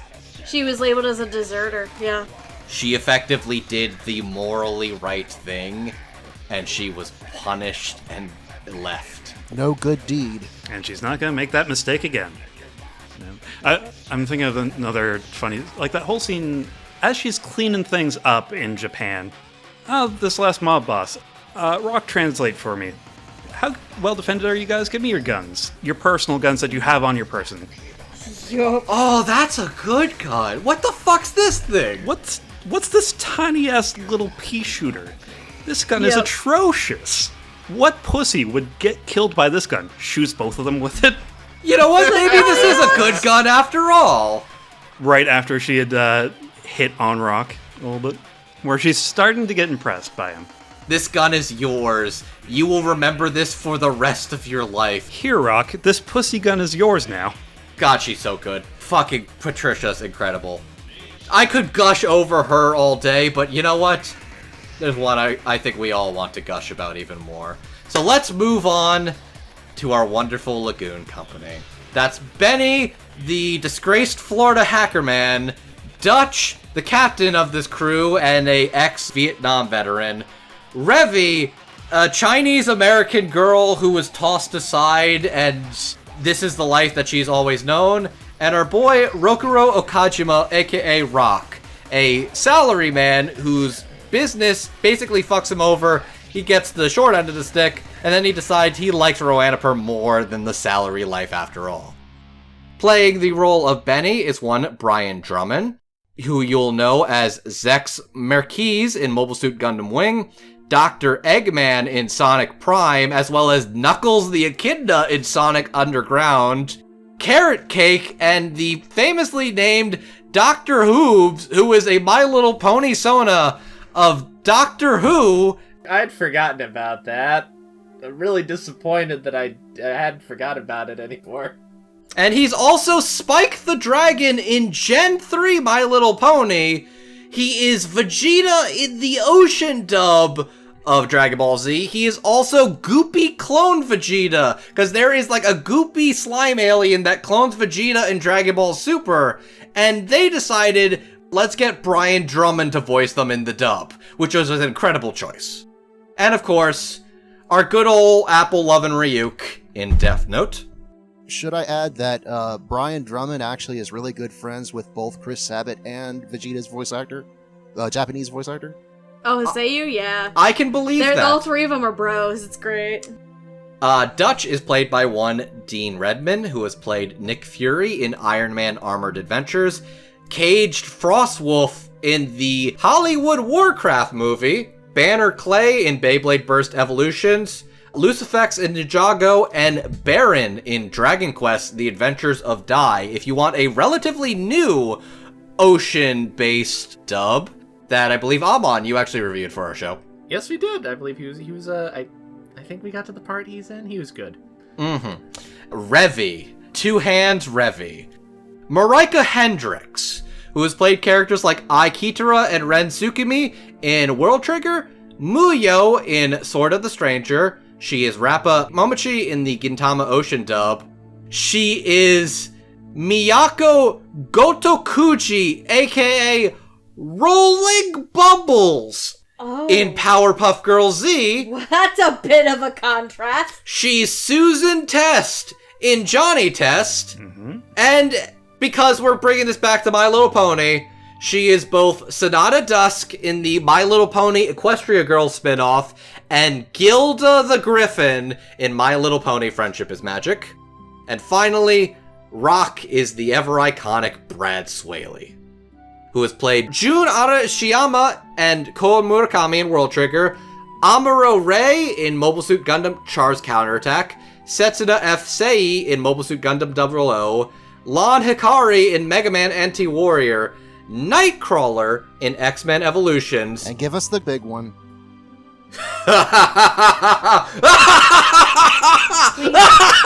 Andrew, it is 9:30 at night. Please don't make loud noises. That's right. He's Kira, Light Yagami. He in takes Death the Note. potato chip and he eats it. He takes the potato chip and he eats it. Worst character of all time. Yeah, I said it. I'm not gonna fight you on the Yeah. hill of Light Yagami, but I think we should start with Dutch and Benny first. Who wants to start this one off? I think you should talk about Benny, Andrew. What's your opinion as a white man, Benny boy? Oh my god. God. Fuck the Nazis as a family creed, and it's a very good creed to have, too. I think Brian Drummond's kind of an iconic VA, but he plays Benny with this right level of, like, charm. He's basically sort of like a weirdo hacker otaku guy, but he's kind of got enough, like, charm and, like, I'm just a guy, I just work here, whatever. Like, he seems kind of emotionally removed, but he's definitely like, yeah, no, that's kind of the name of the game, whatever. But also, it's very clear that, like, Revy had to warm up to him, too, the same way she had to warm up with Rock as well. But I think Brian's got, like, a very naturally charming, like, tone of voice when it comes to playing Benny.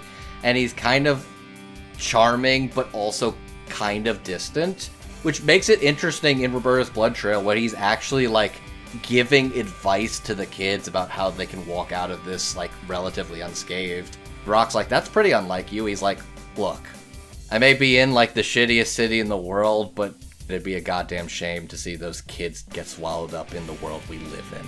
I think it's nice for Brian to finally just get a normal speaking role, because most of the time when he's doing, like, these graspily voiced characters like Vegeta and Ryuk, it's sort of refreshing getting to hear him in his normal speaking voice. It's very nice, and it brings a dynamic to the Lagoon Company, as Benny's just like this guy.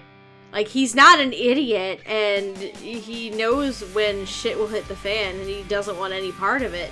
But he also not only pulls his own weight, but he's just a guy. He's just a normal guy. He's kind of just here. I'm trying to think of the archetype he reminds me of. Like, very obviously, like, 90s Hackerman type. For some reason, I've written down Jurassic Park. I don't remember making this note, but I think it's because of the Hawaiian shirts. He does have a vibe of... He's got the dress code of Newman's actor and the personality of Samuel Jackson's character. Yeah, I think that's the connection I'm making. Just like, I'm here, I do weird shit, and that's what I do. Here's a fun question. So, you know the fact that Revy tried to get Rock to wear this shitty-ass Hawaiian shirt, right? Did she try and pull that with Benny, too, you think? Benny's a Florida man. He's already in. Here's what it is. I think he kind of naturally was drawn to the Hawaiian shirts himself, and I think what's very clear is that, like, Benny's already rocking it, and I get the impression she likes Revy, but she's not really into or about Benny. The reason she's so pushy about Rock wearing it is because she would fucking jump him if he was wearing the Hawaiian shirt.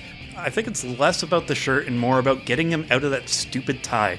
She can see the relationship they could have if he would just lighten the fuck up a little and stop dressing like he's going to go work at his stupid office job that he doesn't have anymore.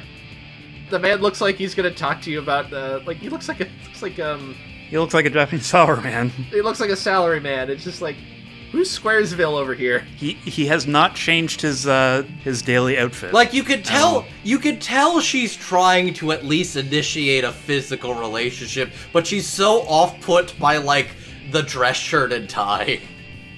I really only had one more thing about Benny. I think at one point, Rock asks, like, what do we do in situations like this where Benny and him are on the boat being left behind while the other two are actually the gun wielders and going into action? And Benny coldly tells Rock to just look the other way to all the evils that are happening in times like these. Mm-hmm. That's interesting. Like, Benny thinks of himself as, like, separate from all this and, like, above it all, but he's really not. He's just closed his eyes to what's going on around him.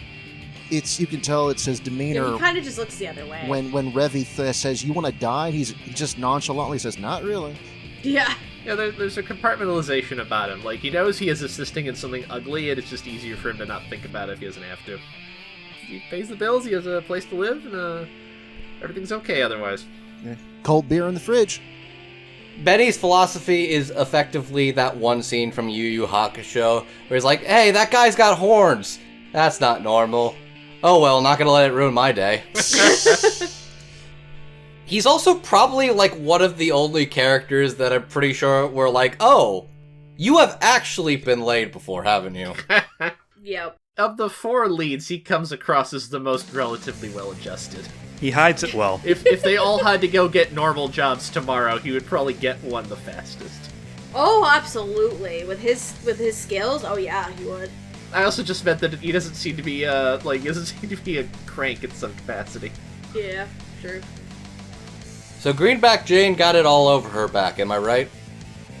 So, Dutch, Andrew. I liked how that's the transition. Thank you for that, Jackson. I'm not gonna pretend like I'm not enjoying Andrew choosing violence today at every opportunity, but let's keep it moving.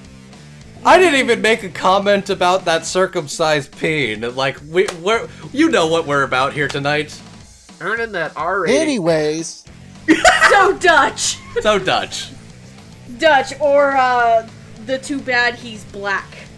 Okay. Thank you, Mr. Not Okay, Man. okay. Listen! Steph? Wrong character Okay. to be quoting here. Steph?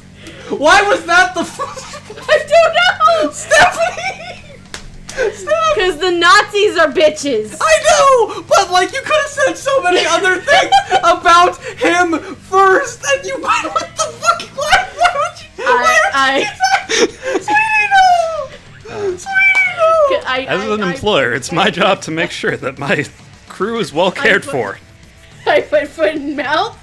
Okay. As what is effectively the Dub Talk secretary and your loving boyfriend, no. As Stop our it. employer. As Yes, I put foot in my mouth. I'm sorry. No. Dutch, you also don't cross Dutch. He's dad. Dutch is one of those characters where it's like, if you cross him, he doesn't get, like, vehemently angry, but you can tell when he's upset. With the rest of Lagoon Company, it is a dad thing where he's not mad, he's just disappointed. But But with everybody else, he just gets this anger, like, it's just... Stonewall indifference. Mhm. He also is like a I will care for my people, but also don't cross me, don't betray me, don't fuck with me. Yep. But he's also like not afraid to like when he sees his crews giving him shit.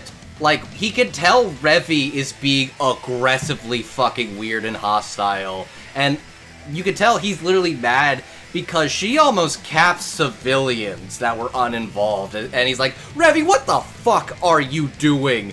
How dare you fucking bring this into our work and shit? I don't care about what fucking issues you got with Rock. I pay your paychecks. Don't you fuck with me. He's trying to run a business here, and you're fucking shit up. He's a consummate professional, and you will respect that, god damn it. I think at this point he's comparing Revy to, who did I hire, a mercenary or a fucking mass shooter? Because there's a thin line between those two things. I think he was like, That's- look, that's during if the, you're gonna that's be during like the that, Nazi you thing. could find some clock tower in college or whatever for all I care. I think in the dub he actually mentioned one of the mass shooters by name. It was think so, specifically yeah. the one with the clock tower, yeah. Yeah, he. A choice, but not a bad one, I think.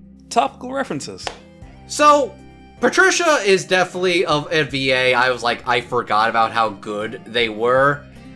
I feel like if there is any actor in this I feel is criminally underplayed in the voice acting sphere, it is Dean Redmond. He is absolutely phenomenal. I know some people throw this phrase around a lot, but I think it refers to Dean Redmond for me. I could listen to him read a phone book. Mm-hmm. Everything about his voice exhibits cool. Like you need some soft jazz playing in the background while he does it. Yes. Absolutely. God, Dean's really cool, and I love like his chemistry with his team and the frustration. He's very much a no bullshit kind of character. I would like to mention, and I'm really glad for the casting choices. Ocean in their past has had some bad choices, even in this own dub, of not casting specific actors who play specific races. They've even had Scott McNeil play some Hawaiian actor in Ranma 1/2 sometime. I'm glad that they actually got a black actor to play Dutch. 100%. 100%. And from what I was seeing, right, it's one of his early roles for Dean Redmond. Like he, if I was seeing correctly, he quit being a pilot to pursue acting. Oh, I didn't know that. He's a cool dude. He did mainly like live action stuff, right? Yeah, that adds up. He's really good. He's really cool. He's got the right level of indifferent energy, but also like, God, I don't want to deal with this shit. It's hard to persuade him to move. He doesn't want shit from anyone. He's just trying to run a business. If you want to motivate him, you have to pay him. I actually think one of the things I was genuinely surprised about at the end was Roberta's blood trail, when they're doing like the cross of like the golden triangle, and he's like, don't thank me, get the fuck off my boat. Yeah. I'm sorry I said that. This area just brings back a lot of memories. Because like he was a Vietnam fighter, and I think that brought back a lot of memories for him that they haven't even tapped into yet. Which I thought that was particularly interesting. I caught one random comment that, like, in the manga they start implying that maybe he was never a military man. Maybe he's been lying about that the whole time. God, now that I have like a Viz manga app, I'm going to find out where the end of Roberta's blood trail and the stuff that is new I haven't read yet. There is essentially one unadapted arc that's complete. Okay. I do know that in the manga, Roberta does not get all those injuries like she does in the OVA. I almost find that more compelling in a sense. I don't know, but I wouldn't be surprised if they made Roberta's blood trail in part knowing that they're probably not going to be making any more of these, and that they can give it a little more finality than the manga, which is still ongoing. Speaking of which, in case you didn't know, those figures that she met, those people that she met at the end, one was actually Caxton, and the two were the family of the technician she killed. That's what I thought that was. Yeah, I think Steph thought that was her family. It's like, no, I think that is the family of the man that haunted her. Yeah, it took me a second and I realized it. I'm like, Yeah, if you're gonna end this cycle of revenge, you go that route. I think that was a very strong end to that too, but... Okay, anyways. Dean Redmond, delightful, absolutely criminal. I have not heard him in more things. sounds cool as shit. Both of them end up kind of underrated just because they're missing from a large chunk of the show. Because the heart of Black Lagoon is Rock and Revy. And I have made no illusions here tonight, friends. I ship it. I ship it. You ship it FedEx? I ship it like FedEx. I express ship it like FedEx. And I'm going to say... Priority overnight FedEx? Priority overnight, extra fees included. With international shipping. That's how fucking hard I ship it. Lagoon Company is a delivery company. Straight to your door in 30 bullets or less. So fast, it's practically illegal. Straight to my door. They'll knock my door down, throw it in my face, and say, "Here you go, you fucking asshole. Enjoy your fucking dorky comics later, loser." And I'll say, leave. "Thank you, ma'am. May I have some more?"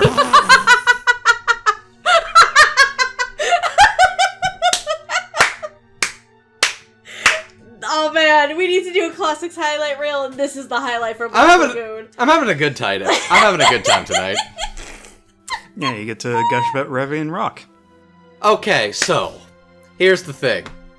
I joke about this casually. This is a show I feel like people would very casually fuck each other.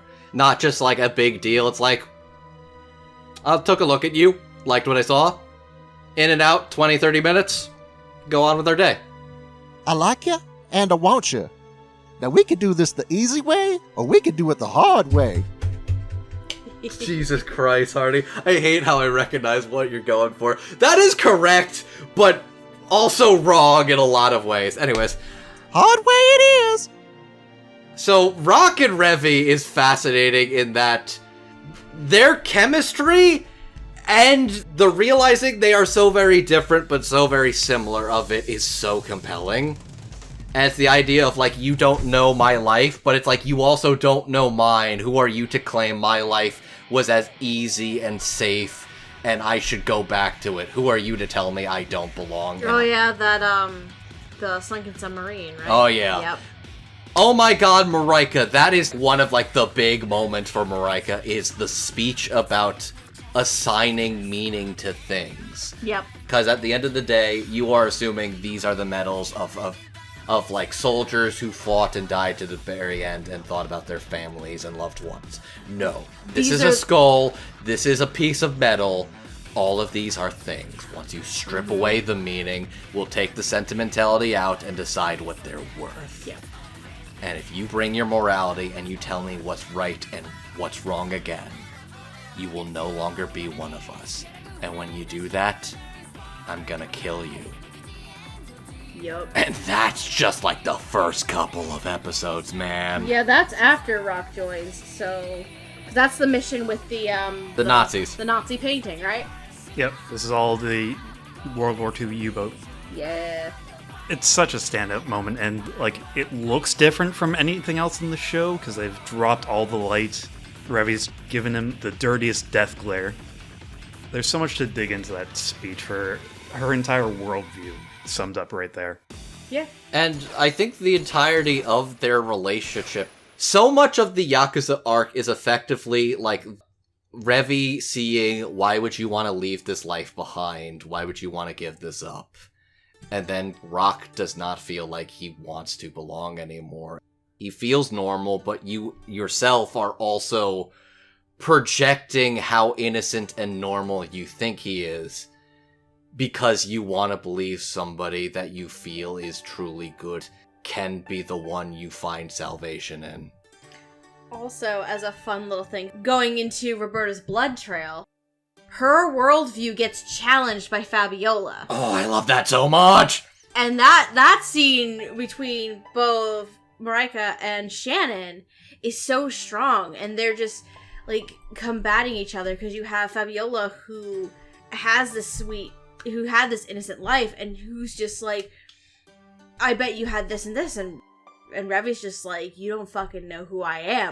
And then you get flashbacks to Revi's life too, which is the first time you really get that as well. The feathery imagery is the revelation.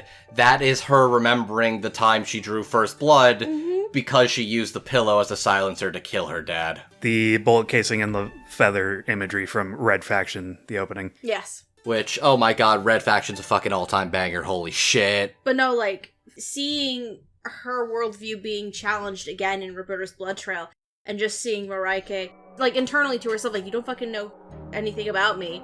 Fuck you. And she's just, like, going through this whole monologue to herself. And it's just a strong moment for her. That flashback is mostly silent, just punctuated by Marika going, fuck, fuck, fuck, over and over again as she's... Yeah! She buried those memories, and they're coming back up because of Fabiola.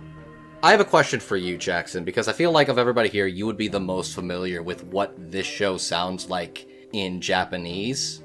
I checked out a little bit of the sub to get a taste. Did Revi in Japanese sound way more anime to you in that?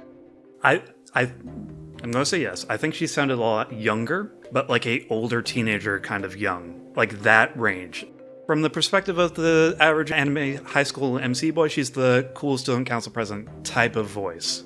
So, like, high school senior to, like, college co-ed, kind of. Who's the voice of Celti from Durarara? Because I think that's Seiyu. Oh, Miyuki Seiyu, Sawashiro? Yeah, Miyuki Sawashiro. I think it's that same voice actor, and if not, it's that same tone of voice. I've heard a little bit of that, but I feel like it sounded Like too I think I know where you're going with it. unbroken. Yeah, it sounds too clean for what... It sounds too clean is exactly what I'm going for, and everything about the way Marika plays Revi is perfection. This is the perfect choice. It carries a lot of that darkness.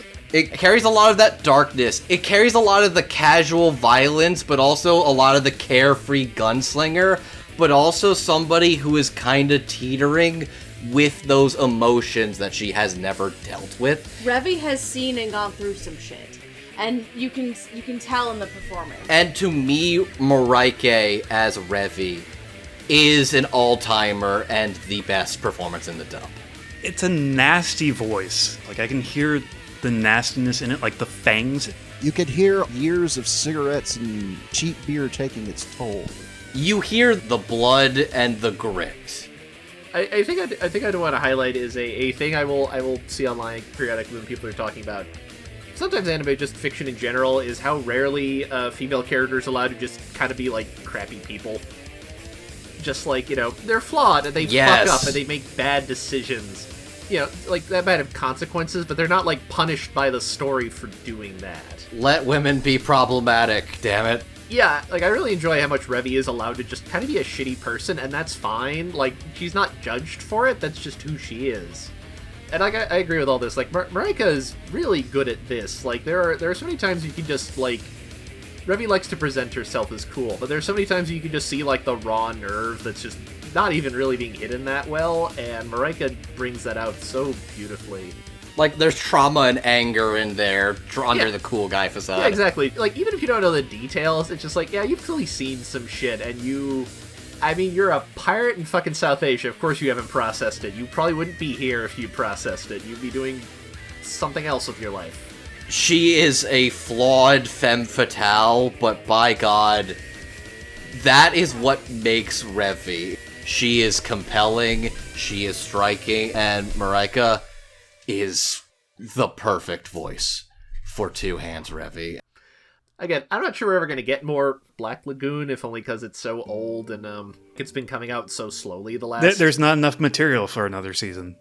Yeah. Would you believe me if I was so bold and provocative as to say, I don't want more Black Lagoon anime if we're not going to get more of Marika as Revy? Oh, 100%. A Black Lagoon anime that, like, if it gets dubbed and doesn't have this cast, I wouldn't want that.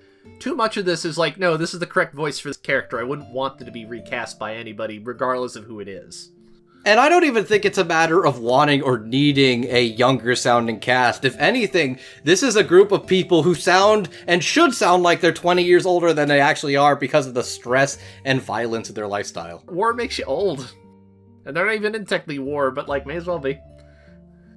Amon, did you want to start off and talk about our friendly, quote-unquote, neighborhood salaryman? It is so weird hearing Light Yagami's voice coming out of a character I like.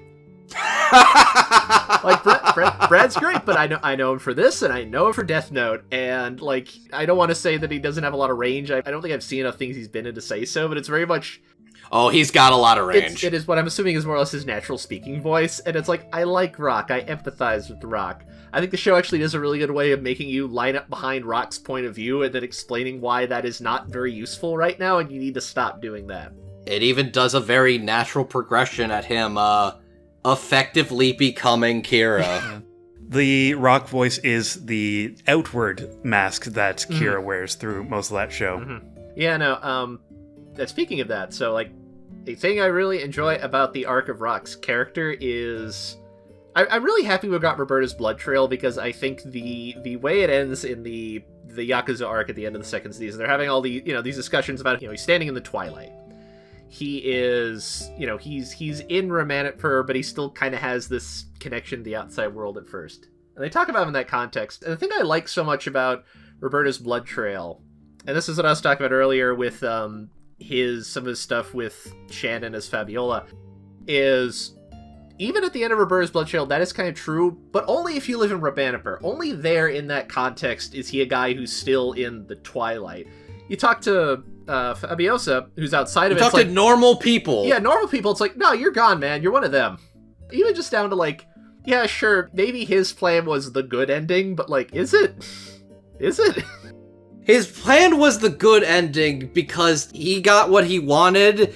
People got to live, and he got to tell a guy to shove it in his face. But then he got decked by Fabiola, and it was like, if I ever see you again, I'm fucking tearing you a new one. No, I just love the way they sketch out his character, where like, yeah, like you're kind of on the outside, but only in the context of this wretched, awful city. Like to anyone else, you're one of them. He starts getting really excited about the plan coming together. Yeah. More so than the people that he's saved. And he's thinking of them as chess pieces moving around.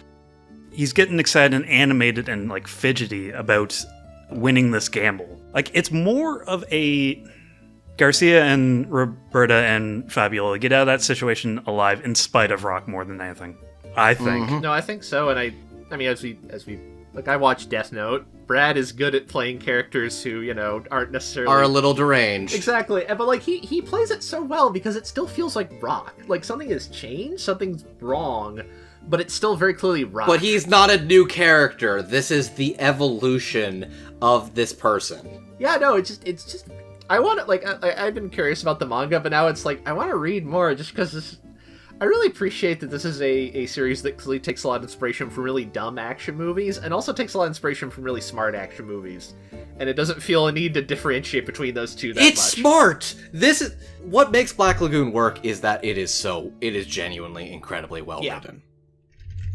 Rei Hiroe is an author I respect at the fact that, like, the stuff he has written is genuinely incredible. This is why I want you to watch Recreators, and that's why I hope his new manga eventually gets an anime. He feels like one of those dudes where, like, the only reason he doesn't get more credit is just because he's relatively done few things. Like, he feels like one of these dudes where if he just had more visible series under his belt, people would talk about him as one of the greats. Frankly, I think Black Lagoon in itself is proof as is, but... Oh, I think, to like your newbie these days who doesn't know anything that came out older than 5 years ago, like, they need to be convinced, not us. I will shove this in the guise of all the people who really want the violent revenge stuff, or think that what makes Berserk good is the violence and action, and be like, think again, motherfucker. Break their little minds, Andrew. Anyways, Steph, Hardy? I'm with Amon.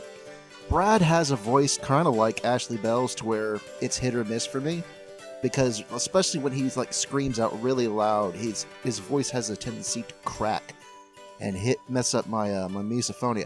Here he sounded good.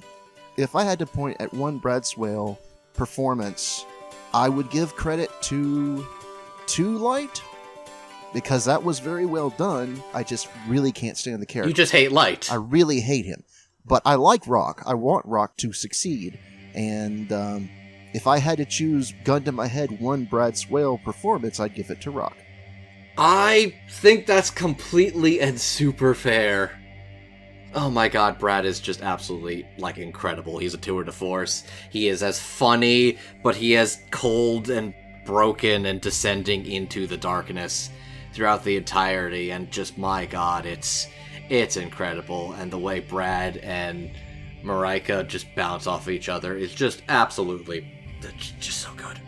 I think an important step in this character, which comes after Revy chews him out, but before the cigarette kiss, is what leads up to that, which is Rock blows up back at Revy. Which he has never done till now. He was left for dead and was picked up by Revy, and now she's sick of him because she's starting to feel judged, and like he's on the other side of the tracks, he's an outsider. And after having her big temper tantrum, she's cooled off a little bit, but Rock's walking on eggshells around her now, and he's not happy about that, so he just blows up back at her. Instead of understanding other people and their pain that they also suffer, you play the victim, and that's one of the first things that really shakes Revy. Is the fact that you're playing the victim, yeah. You're running in circles, there's no heroes, there's no Robin Hood. Why don't you be Robin Hood? Fucking... If you're not Robin Hood, why don't you become Robin Hood? What's stopping you? And the real key moment of his development is the Yakuza end of that moment where... The fact that she is telling him... Don't look who has seen so much shit, don't you look. Don't look at that. Look at me. Eyes on me. Eyes on me. And what changes that character is the fact that he decides instead to keep on looking. He doesn't blink. Oh, man. So, obviously, I didn't know shit about Black Lagoon before coming into this, but Brad Swaley as Rock is one of the few things that I know about this show because I've seen Death Note. And, where Light can be very unhinged at times, Rock is a very interesting character because the whole idea of his character being in the Twilight for so long is very prevalent here, and the way Brad walks that fine line throughout the course of at least the main series it's very interesting and very, very fun to watch. But once you get to the stuff with the Yakuza and then subsequently Roberta's Blood Trail, where he just is like, okay, that's it. I'm just gonna go full force now. And you start seeing him dive into that darkness voluntarily, like full force now. It's just so interesting. And that side of Rock is what reminds me of how Brad Swaley portrayed light, which makes sense.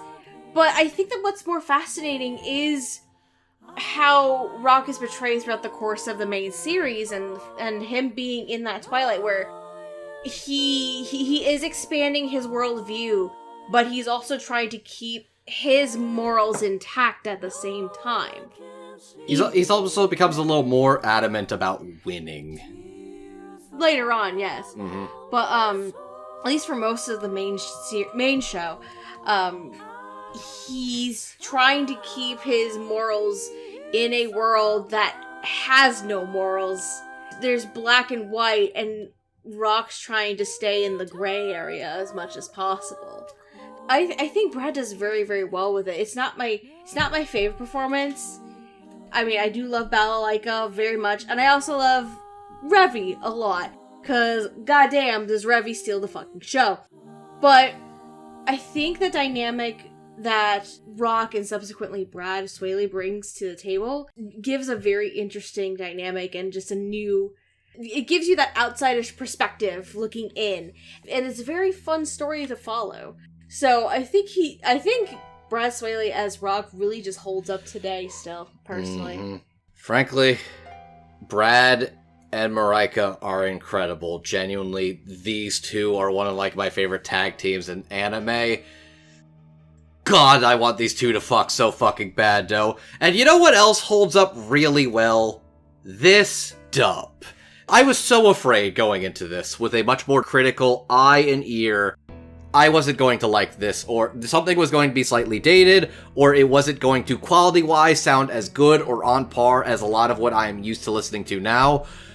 No, it's still good. It's still one of the greats for a goddamn reason. I'm so fucking happy. This show is darker and maybe a little more violent and maybe nihilistic than I think I would prefer. I probably would not be as into that element as I am nowadays. But my god, it is incredibly written. All these characters are dynamic and really compelling, and I'm so happy I'm here right now. There would have to be changes if it was made today. I don't disagree. Oh, no, I don't 100%. disagree. But I do think for a product of its time, it has aged very well. Like, you can point out to a few casting choices and a few lines and a few words used that you'd say, hey, look, though it's not gonna fly these days. I don't think you would have to change too much. You can That's a thing. You can keep the core of this basically intact. It's just there are some qualms and some lines that we don't cross anymore. This is not a ship of Theseus where you are effectively having to replace the entire ship to get a new ship. No, this is maybe one or two parts you would have to just replace. But honestly, the entirety of the ship is still intact and ready to sail almost 15 years later. Yeah. And I did not plan for this to come out on the 15th anniversary of the dub coming out. But you know what? That's incredible timing. Now, I will say it's not for everyone. This show... No, that's fair. Yes. Absolutely That is not. fair. I didn't open with that. But for the people that are into this, it's one of the top things. There's a rare show that is as dark and as colorful as Black Lagoon. Because for as uncomfortably dark and violent as it can be, it also has some of the most colorfully delightful swearing and silly moments that just absolutely sell it. Yeah, this is not for the faint of heart, but it is simultaneously incredibly well written and great character stuff. Do you think a depressed man can write this? Yes. Bless your heart, Ray Hiroe. Love your face. Amon, Steph, especially you two first-timers, I want your final thoughts. This shit rocks. Bro, it's a wild fucking ride.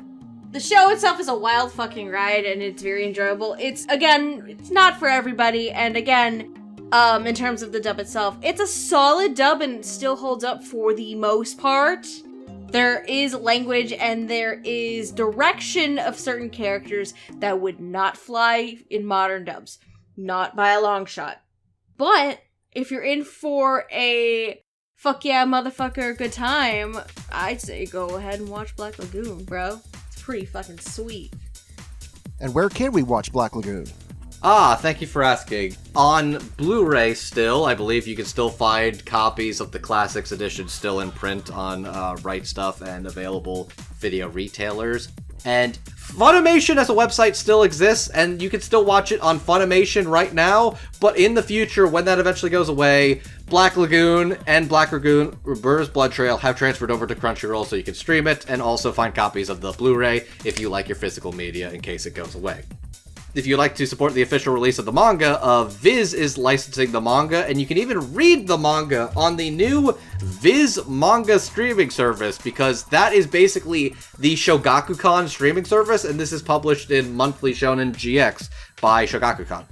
I was gonna put off getting a Viz subscription. I'm like, this is a little bit of money, and I don't read manga as much as I used to, and now look at me. God damn it. There you go. Fucking do it. And if you would like to follow us, we are the Dub Talk Podcast. You can find us on YouTube at the Dub Talk Podcast. We also have audio versions of our podcast, including our Podbean, Spotify, and Apple Podcast platforms. If you would like to find us, we are still indeed on the rocky boat that is Twitter. But you know what? It's fun.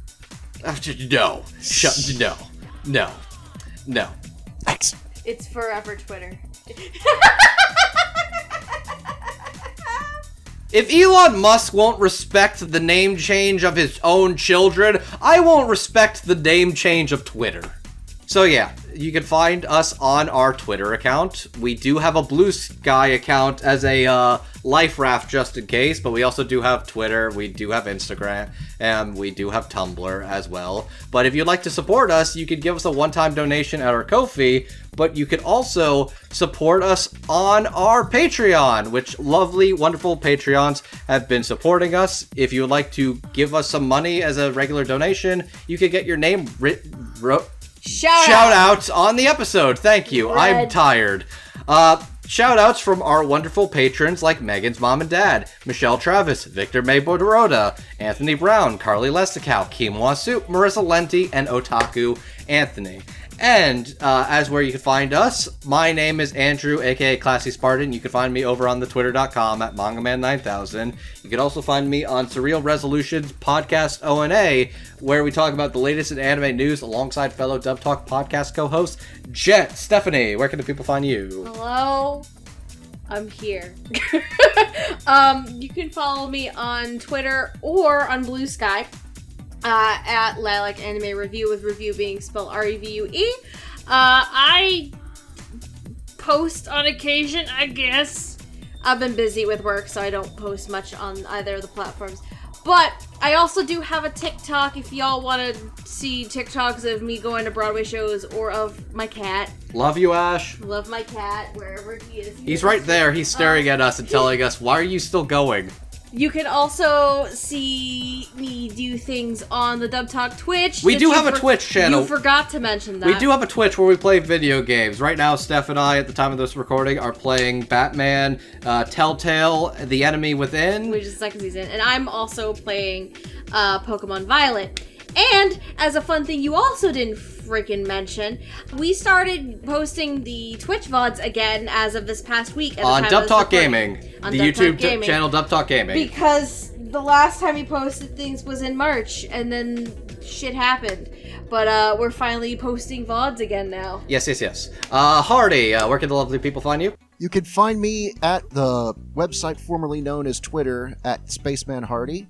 I'm also kind of just there. Yeah. Jackson?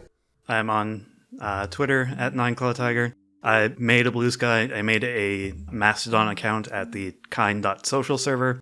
You can follow me and see me retweets VTuber and VTuber fans, such as Ray Hiraway, who made fan art of Gargura saying, "Don't fuck with me." God, did he actually? Okay, you know you're gonna have to send that to me after. Oh, we already had that on standby. Oh my god. Yeah, there's Gargura saying Maji Fuzakenna, which that was after a stream where she got taught a bunch of bad words in Japanese. All right, and finally, Amon Duel. Where can the people find you, and do you have something to share with the class? Yeah, absolutely. You can find me on Twitter and Blue Sky and co-host as Amadul or Amadul US. I forget what I am on co-host. And I talk about music and movies and comic books and dumb bullshit. And I have a dusty old song for you. Dusty old song, dusty old song. There's a fair bit of music in this, both in the anime and the manga, as Hardy pointed out. At one point, Revi has a fight scene to the White Zombie song "Electric Head."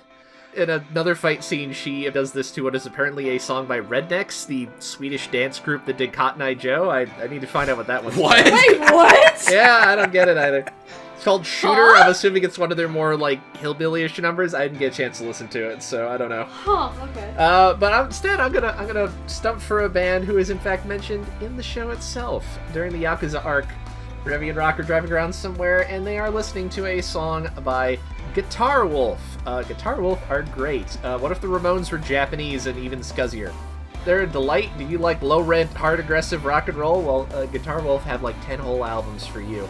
The song that's featured in that episode specifically is called, I have it here, Kanana Fever. It's pretty good. They're generally a delight, and to prove that, in 1999, they starred in a movie. And you might think, well, what kind of movie were they in? Well, obviously, it was a comedy horror zombie movie about them and a fan of theirs fighting zombies. Of course! Makes perfect sense. It is unseen by me, but I've definitely heard of this movie. It is apparently quite a good time, so go track that down, too. It doesn't sound like a bad time either way. It does not sound like a bad time. And with that, thank you all so fucking much for joining me for tonight. This was great. This was wonderful. Thank you for helping me go through this one again. This was a ton of fun. Get fucked, motherfuckers! Fucking A. Remember, kids, Otaku on, it's all up to you. No one lives forever. Weapon, I have it all. For Christ's sake, this rotten world shit out of luck. Thank y'all. We're gonna get to port, and we're gonna go drink our fucking asses off. Oh, hell yeah. Unless the bars got shot up by another maid again, in which case, Oh fuck, she just dropped a grenade. Everyone hit the dirt. Oh shit! This happens every time we try to have. Oh, Jesus. Rock over Boston, rock on Chicago.